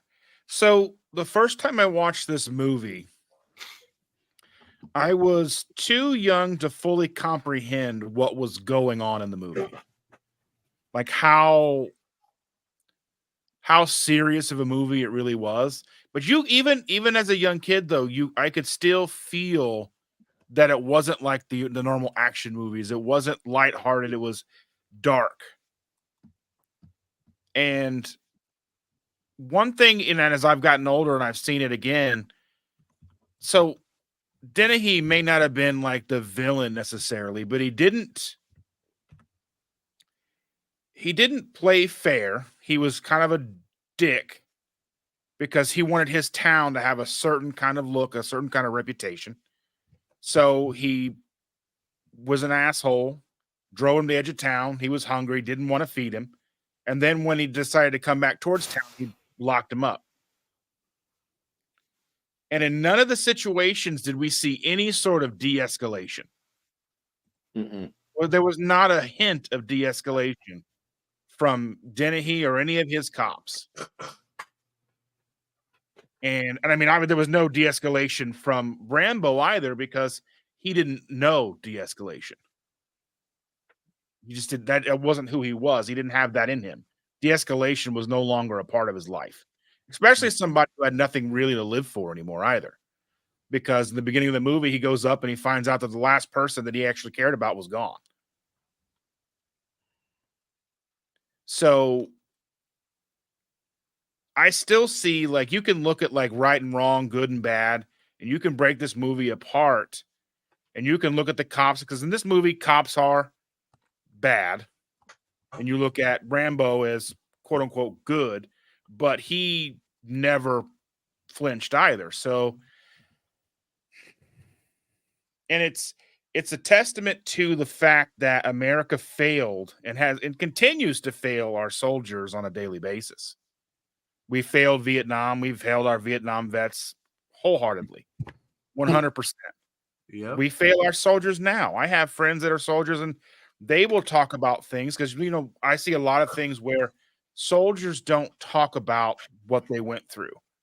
I have a very good friend who is probably better off because he talks about it, but he does it in a kind of like an offhand joking thing and it's off-putting for someone like me who never served to be sitting on a couch with your friend playing, Call of Duty and go, "Oh, that's a situation that happened to me," and and outlining someone that he deleted. And he's very open about that. He talks about it. Where, I don't think any of our grandparents, because my grandparents and aunts and or uncles and such were all in the military, they never talked about it. I mean, my grandfather was in the military. I never really got a chance to hear it from him because he passed away when I was 4.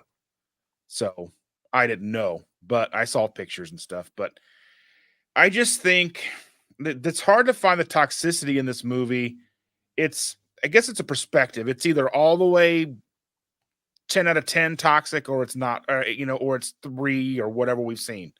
So I'm on the fence about the toxicity of the movie because the movie itself just shows the toxicity of the society and what we send our boys to war.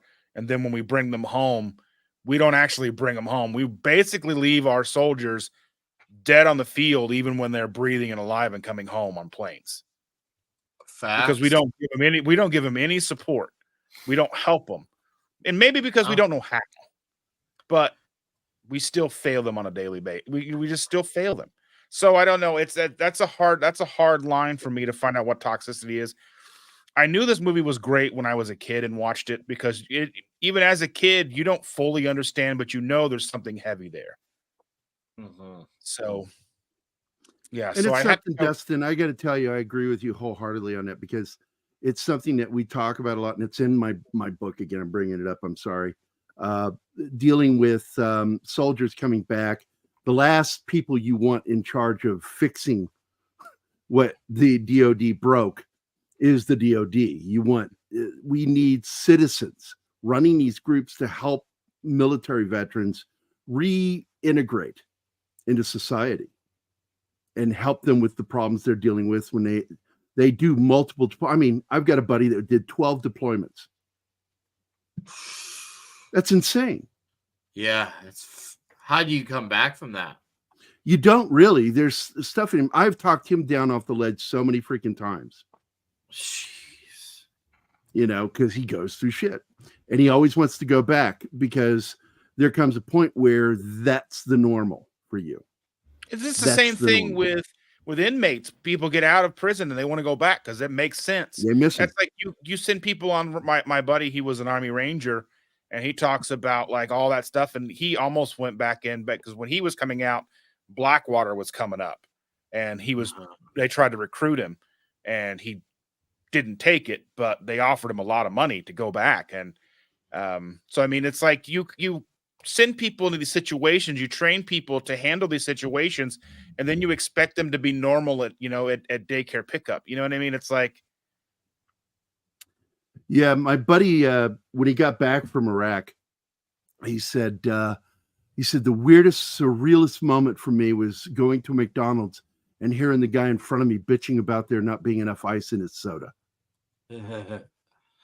Wow. And it just kind of blew his mind. He just stood there like, what the fuck are you complaining about? Yeah, right. Maybe us dream for a moment where that's the worst thing going on in our lives. Yeah. So I think I'll just, I mean, I don't know. I at least leave it open-ended. I think the toxicity is just us. And I know that's heavy, and and then this is a lighthearted stream, and But I think the 10 out of 10 for I don't know. I greatness- think Bruce did a good job of making it dark earlier. So go right ahead, man. You're good company. Yeah, I was worried about going after Bruce. And I mean, at least Red Shirt still has to go after me. But I think that's where I'll leave it. Thank you, guys. Okay. Oh man, thank you, dude. For real. 70s.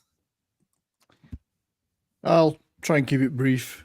'Cause Like your underwear. Everyone said just about everything anyway. And very well, way better than I could ever say it. Just at a point of trivia, prolific Canadian actor Bruce Greenwood played one of the National Guardsmen in this in an Bruce early role. Greenwood. Great actor. Great actor, yeah. So he was one of the National Guardsmen, and I'd forgotten all about that till I saw his name in the credits. I went, "Oh, Bruce Greenwood." But it was filmed in Canada, so. It's not that toxic a movie. Now I consider it with everybody else has said. I don't think it's particularly toxic compared to some movies we've seen, so I'm only going to give it a 5 out of 10 for toxicity. However, I actually saw this in the cinema when it came out, because I'm that old. And I go in expecting an action movie. And indeed, there is some super cool survival-based action in it, and some really great tricks and traps and scenes, physical scenes like that. But I came out of the movie I appreciated that stuff. Came out of the movie with some really strong emotions particularly because of the ending. So it's a very different movie from what you would expect and what I expected, and from what the others became.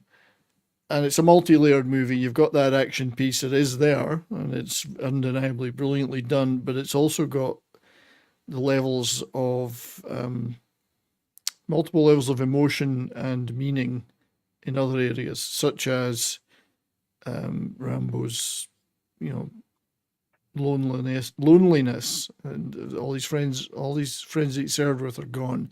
The PTSD we've talked about, but also as he briefly mentions in his speech at the end, his monologue, the betrayal of these guys who gave their lives and gave of their lives and their blood, only to feel they were betrayed by leaders who didn't have the will to win and didn't value their sacrifice. So that's another layer that was tied up in there with that. So it wasn't just about the trauma of the combat that they saw and all the horrible things. It was the bitter disappointment of feeling betrayed by their country and their leaders. So there's a lot of that in there too. So there's a lot of layers. So as a result, it's a very emotional and powerful movie. And it's always been one of my go-to favorite movies.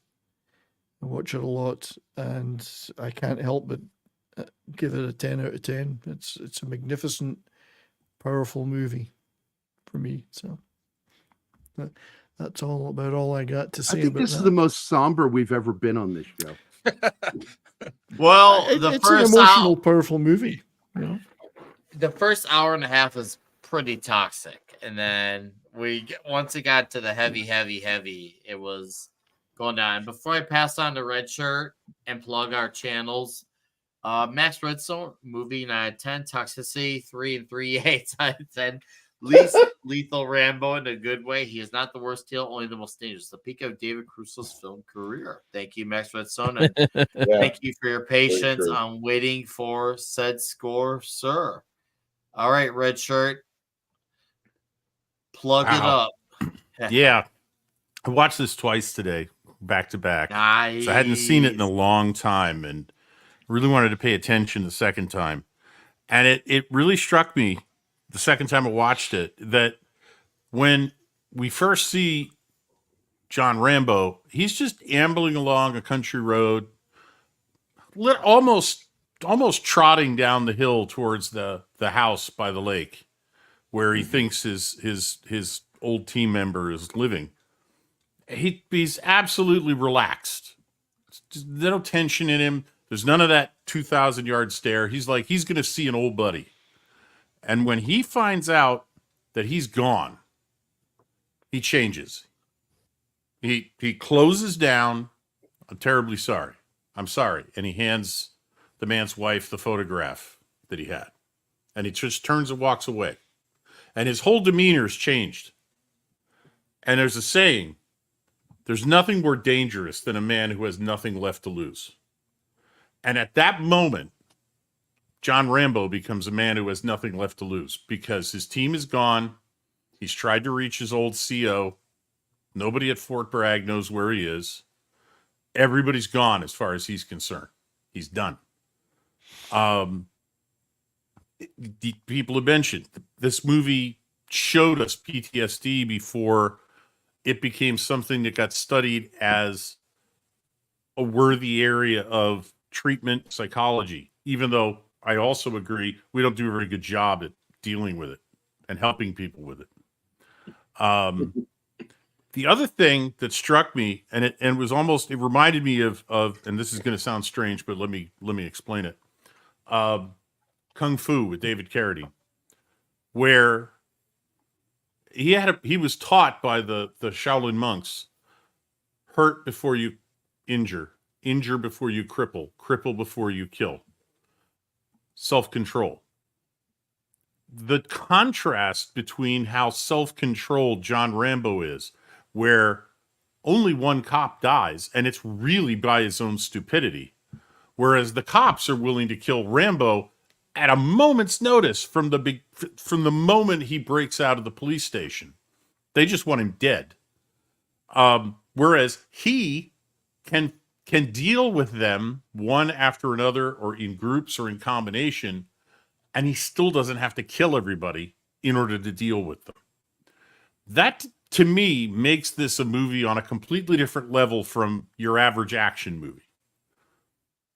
This is a contrast between Rambo's training, self-control, and his ability to strategize, his ability to plan, and the cops who are simply go get him all the way through.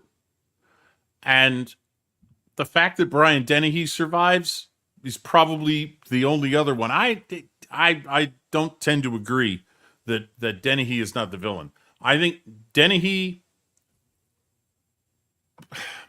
Brian Dennehy's sheriff should have taken the warning in the middle of the film with a knife to his throat in the woods, and he doesn't. He decides he wants to get into a dick measuring contest with John Rambo, which is a big mistake for him. Yes, yeah. And it results in so much more damage to his town that he's supposed to make because a nice. He would let his ego stay unharmed. Right. And he's supposed to. Though, Richard, I got a question for you. Sure. Do you think there was a potential for him to back down once everybody else got involved? Yes. Because I think at that moment, I think at that moment in the woods, he could have. He could have. But once everybody else got involved, no. You're right. Yeah, once the state police and National Guard involved, it was too late at that point. It was too late. And in the end, he himself should have gotten out. He should have. Right. But as he says at the very beginning in the car when he's driving John out of town, it's boring, and I get paid to keep it that way. Well, by the time he and John Rambo are done, the town is anything but boring. Right. The gun shop is blowing up. The fire, the gas station is on fire, and the fire department can't put it out. I mean, that's probably never been that exciting in everybody's lifetime in that town. So John Rambo's control of this. He is not just a go in, shoot them up, kill everybody, leave action character. And anybody who thinks this is, and probably did, I think, Brian, you said that. You expected one thing, got another. It is not your traditional or even typical action movie. It's certainly, with the martial arts movies of the 1970s, and Chuck Norris started to come along, this was not like those. Those were, you push me to a certain point, and then everybody gets their ass kicked. That wasn't this movie. So there's a lot more to this. Now, I don't remember the other movies, and I will be watching First Blood Part 2 before next week. But this reminded me that the stereotype of Sylvester Stallone and his movies as you know, he's a not very intelligent action hero type is just wrong. And it's from people who just don't get who haven't seen this movie or who don't get it. It's emotional. It has a cathartic ending. It is more of a drama than an action movie, given its ending. And I think the ending, changing the ending from killing John Rambo to not killing him was a perfect decision. It improved it. It's one of the few cases, I think you're right, where a movie manages to, rise above the book on which it's based. So for greatness, I'm going to call this one a 9.5. And the only reason it's not a 10, and I mentioned this in the private chat, there's a line in this movie that pissed me off, and it pisses me off every time I hear it on a television or a show or a movie. He says he won the Congressional Medal of Honor. Okay. Nobody wins it. That's right. not something you win. It's not a fucking prize in a box of Cracker Jacks. You earn it or are awarded it. And it's not the Congressional Medal of Honor because they don't give it. It's the Medal of Honor. Point from my relatives who were in the military who drilled it into me without beating the crap out of me, but I never forgot the lesson. He was awarded the Medal of Honor. That would have worked. So it's a 9.5. Toxicity. Yeah. Okay, now I've got to put myself in the mind of a Wellesley woman from Wellesley with pink hair and the side of her head shaved. There is no diversity. This is like Clarkson's Farm. There is every kind of hick white guy you can imagine in this movie.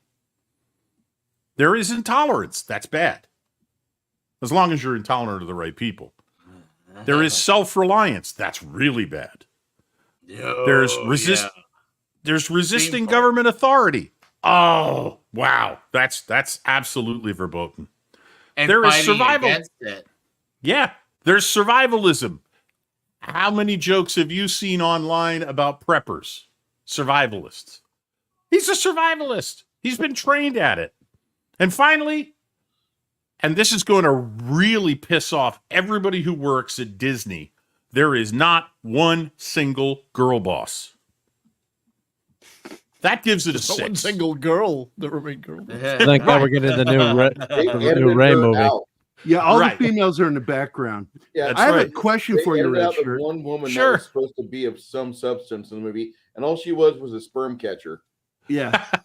So, because there was a female that worked at the police department, but I want to point out that, and the question is this: do you consider Rambo an agent of chaos or an agent of karma?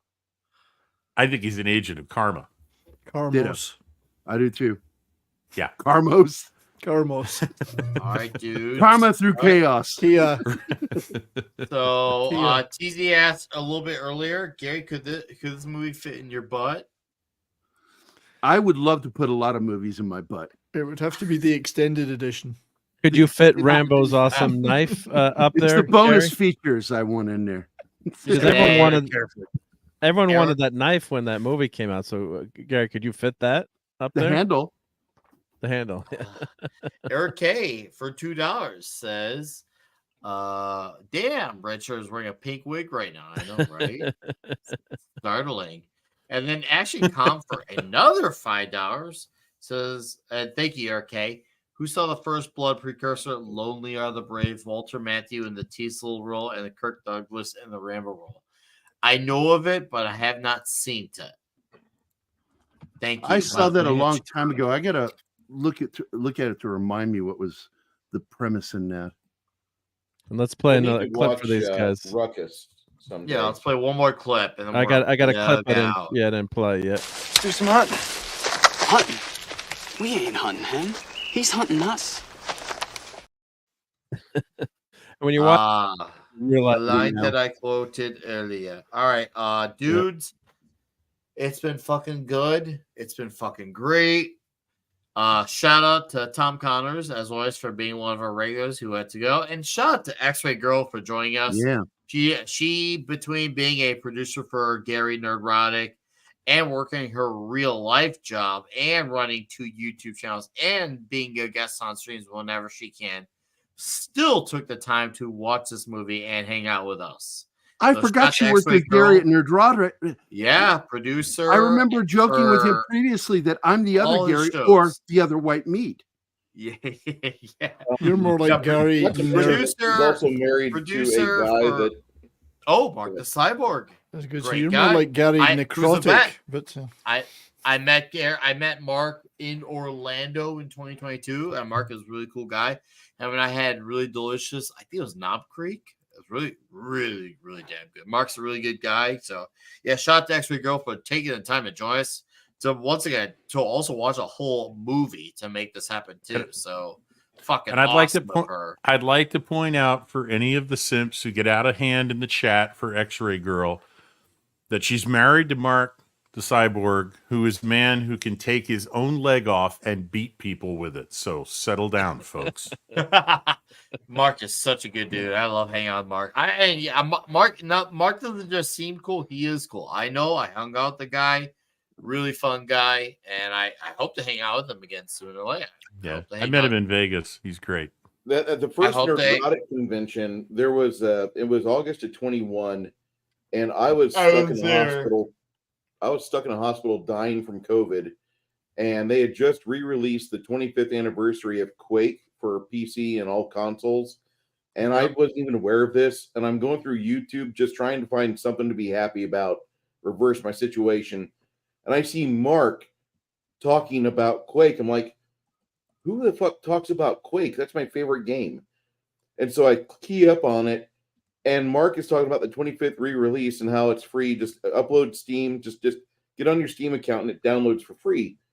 And so from there on out, I became a Mark fan, Mark the Cyborg. He is a great individual. I wish I knew him better. He seems like such a down-to-earth man, had a hell of a good time, and some tales to talk about in military. But he's got the great life now. He's married to a wonderful lady. And if it wasn't for Mark the Cyborg and JJ the Sith Lord, I would not probably be sitting in this chair today. I would have probably passed on. I just got to say that.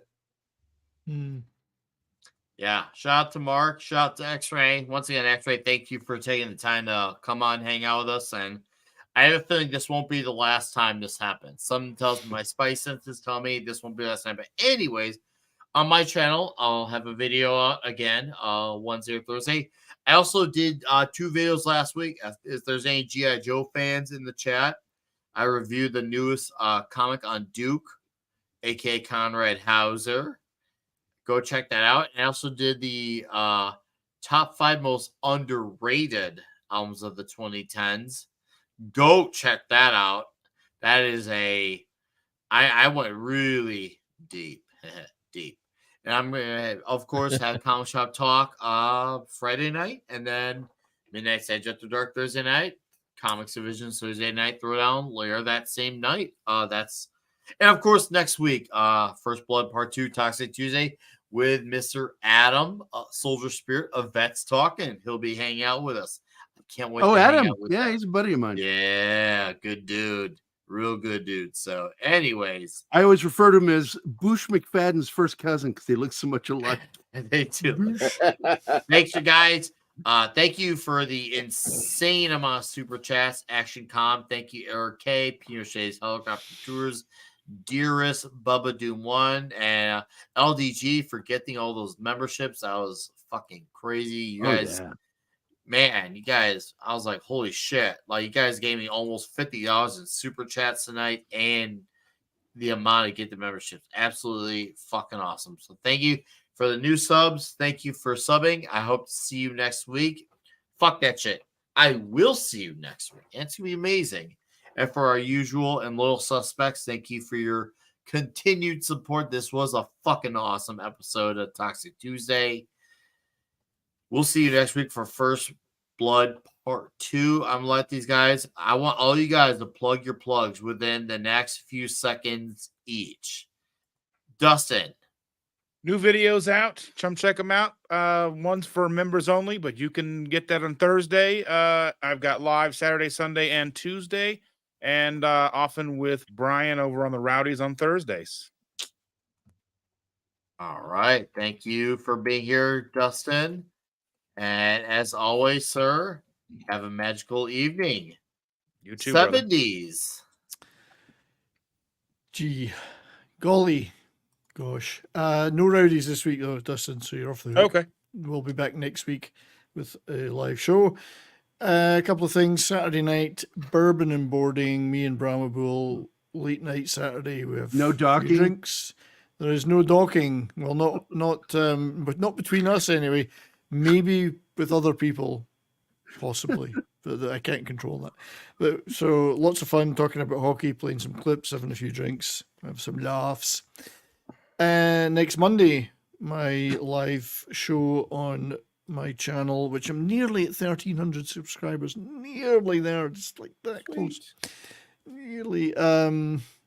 We'll be doing a cult comedy crew on classic British anarchic comedy, The Young Ones. So that will be the show on Monday. All right. And Cobra awesome. is coming up January 22nd. Oh, I'm going to come. Cannon Film Club, Cobra. I'm going to come. And Eric K, thank you for plugging in our plugs on the way out. 70s, I can't wait to come onto the Cobra show. All over that show. You will be coming all over that show. From beginning to end. I bet his stuff is stringy. I mean, Gary might be there too. He's all the way into that. This you know. show He is may going to be be all so the way in. manly that I'm gonna cut a slice of pizza with a pair of scissors. It's gonna be great. Anyway, have a good night, sir. Thank yeah, you for cheers, being buddies. here. Great show. Well played. Oh yeah. And It's Mark, thank C you with the big D.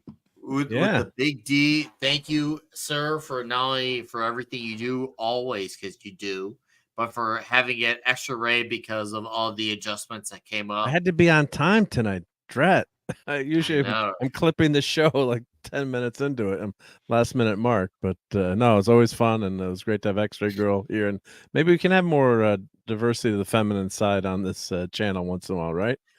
She's one of the few ones that actually fits in. She's one of the ones who would actually make sense coming back. Yep. So yeah, but it was fun having her here, and hope she comes back. Yeah, check out my channel. I'm on my main show is Sunday Night Geekery, Sunday night 10 p.m. Eastern.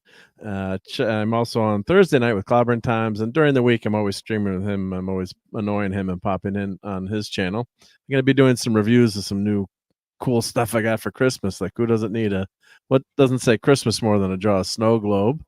Hey, Mark, I want you to review 3 chapters of my book. I will do that too. Awesome. That would be great to do. I'll have you on. I got the new Battlestar Galactic ornament. I just got a new resin 3D printed I've been playing with. So I actually printed a Rambo tonight, but he fell apart. He fell off the bed on the 3D printer. That is cool looking though, dude. Isn't that cool? Turn The him a little detail. bit. Yeah, the details on the I love that. on the resin printers. I mean, I'm doing FDM printing, but the resin printers have a ton more detail. Whose art is that based on? I don't know who's this is a 3D sculptor. I just found it on the interwebs. I can't remember the name. I was wondering if there's an artist that it's based on. I don't know if it's based on. I love it either way. That shit's but it's fucking great. cool. Yeah, so I got to paint this, and we're having a lot of fun with the resin printer. So yeah, check out my channel. Oh, I'm also selling a Doomsday machine that I've been printing on the 3D printer. Who's the Doomsday Machine? The Doomsday Machine, yeah. So I'll put that. Thank you, RK, for putting the link, and I'll put in my link to the Doomsday Machine. It's on eBay and on Coffee. But always a great time hanging out here. God, what an epic movie tonight! I think. Was this the most people watching we had too? I guess between tonight? this and the Pretty last close, thing, right? these were the last two. Yeah, this and Gremlins were the top 2 highest viewed ever. Yeah. Wow, that's awesome. Yep. So upward and onward. And Bubba Doom, yeah, it's a Saturn Elgu Saturn 2. So it was on Black Friday sale. So it was only it wasn't that expensive a printer. I didn't get like a brand new fancy dancy one, but damn, it prints the stuff that it prints, and resin for figures too. I don't know if Bruce ever does any 3D printing, but yeah, I do quite a bit of figures, but let me see if I've got one here. Do you have a resin? You have a resin Yeah, printer? I do have a resin. A friend of mine printed off You guys think it's a pile of dicks, but this is actually called a false hydra. And so I've got a false hydra on cam. And Don't let that near Gary. I know, Wow. right? He's going to go. I right want in his that ass. in my butt. right up the butt. Looks like something you already got up there. Well, there's a roll That's of quarters amazing. in my way right now. So this is a false hydra. For those of you that are into D&D, it's been popping up a lot on various forums and various discords. If you want nightmare fuel, read its stats and what it does. Holy shit, this will kill your entire party, no matter what level they are. Have fun. That's some Cool scary resin looking print shit, there, dude. yeah. So yeah, I'm all set, but thank you everyone, and catch you next week for Rambo 2. All right. Dustin looks Excellent. frozen. Thank you, Oh, Mark, for being here, shit, dude, sir. that's crazy Thank you looking. again It looked like you were frozen. for all the I'm huge freezing. accommodations, sir. Have a magical You're welcome. day and evening and night, and Happy New Year to Happy you, New Year, yep. sir. Red shirt. Well, if Gary does this, talks about this movie in the foreseeable future this week, I would love to be involved in that. That'd be great. It won't be this week, but it may be in the next couple of weeks. Okay. Other than that, my schedule's gotten a little fuzzy, except for coming here on Tuesday nights. So what I can say for certain is I will be back next Tuesday for First Blood Part 2. And of course, I'll be in chats all over the place. So say hello when you see me. I'll say hello back if I possibly can. Have a great night, folks, and thanks again, Nick. This is always fun. Oh yeah, this was a fucking great one, dude. Take care. Thank you for being here as always. One last thing to put in your ass before you get on out of here. Yeah, I put my hands in my ass. That's why you can't see them. No. I shared in the private chat for Mark, Bruce, and all of you guys. 3 chapters are available for you to read. It's the same ones that Mike Barron and Chuck Dixon reviewed. And please view them and then please review them. I really want to hear what you guys think of it. And if you go to what is it called? fundmycomic.com page for us. And Mark, you can share that link again. If you scroll down, you can read 2 of the chapters for free. Ooh, Click on them and you can read them. And I'm looking forward to hearing back from people because I like knowing that people like what I do when I write and what I do when I do artwork. Because like Graham Nolan, I do both. Chuck Dixon can't. I make fun of him for that because he does really cool cartoons, but he Graham Nolan and I, we could write our own books and just go on and on doing the artwork too. But I'm going to be doing, let's see, what is it this week? I'm going to be doing Harry Brown on Monday. I'm going to be doing Quigley Down Under because it actually, part of it inspired Vindicated. I just did on yesterday, The Park Is Mine with Tommy Lee Jones. Another great film that definitely inspired Vindicated Inc. This morning, by the way, I do want to mention that the Chief did Charles Bronson's Death Wish. And he really does great breakdowns and reviews of films. You've never seen them. But I am planning on doing this film, Rambo. But I think I'm going to give it a couple of weeks after this so it doesn't confuse people. And but in that one, I'm going to be discussing the influences again this film had on what I did with Vindicated and how it connects. And I'll probably do that right after the next Tom and Gary episode. I'll do it the following week. Oh, we're gonna get Vindicated, all right? Yeah, guys, go back Gary's comment. All right, Gerry. Yeah, if you go there, if you scroll down, there's 2 highlighted links. Those are 2 of the chapters from the book. You are free to read them, and they are basically comic book length, each one. All right, thanks for being here, sir. Thank you for opening your back door to us. You have a great night and week and weekend. I present to you guys all the time. Oh, I can't wait to slide in some more. Thank you, sir. All right, Bruce. All right, guys. My name is Bruce Lombardo, and Eric K was ever so generous to put my information in the chat. If you're a big fan of Dungeons and Dragons or 80s nostalgia, great films, just like to talk to vets or You know, if you're a friendly individual in general, go ahead, subscribe to my channel. Me and Janet do a stream every Monday night where we discuss movies, kind of like this, but not on the toxic scales, more on the like, why could they not make this movie today scale? So we do a girl, a guy, and a movie, and that was inspired completely by everything Nick Weiser has done here, and he's been such a positive part of my existence on this platform for the past 2 years. I have to say thank you. I really do. Man. I mean, there's That's other a people hell of that a are. compliment.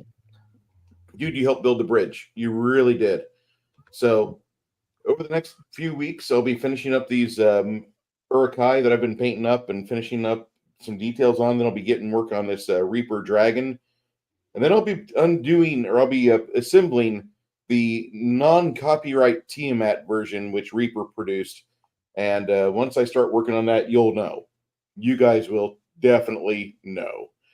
But appreciate everybody being here. YouTube.com/Bruce Lombardo is the link to get you over there if you're so interested and inclined. I do appreciate Nick for bringing me on with this channel of amazing individuals and great content. If you guys aren't subscribed to Nick Weiser, please check that box. He's a great guy. He's got a lot of good ideas, and he is a fantastic pitchman for your product, and he'll help you get to those goals that you so want and you so richly do deserve. God bless you. Dude, that's wow. That's high praise, man. But thank you. Seriously, I love hanging out with you, Bruce. That's the truth is. I just love hanging out with you because you're one of the dudes, and your time and your energy and your knowledge are always appreciated. So you have a magical homoerotic week. Oh my God. And I will see you through the back door and the front next week. Well, let me show you a little sneak peek. Hold on. Whip it out. Oh, it's just a toy. Oh, that's huge. This Look at is that. the Jeez. multi-part dragon. Oh, yeah. I'm going to have to assemble, but it's 17 by 17 in size. In And I can't wait. I like that. This is going to be my fun springtime project. That won't work for Gary. I was going to say, Gary, that wouldn't fit. He's got 5 I heads. don't know. He'll go right up to Gary's ass. We should try. All right, guys. Thank you, gents. Thank you. We're not going to play the outro failure without because trying.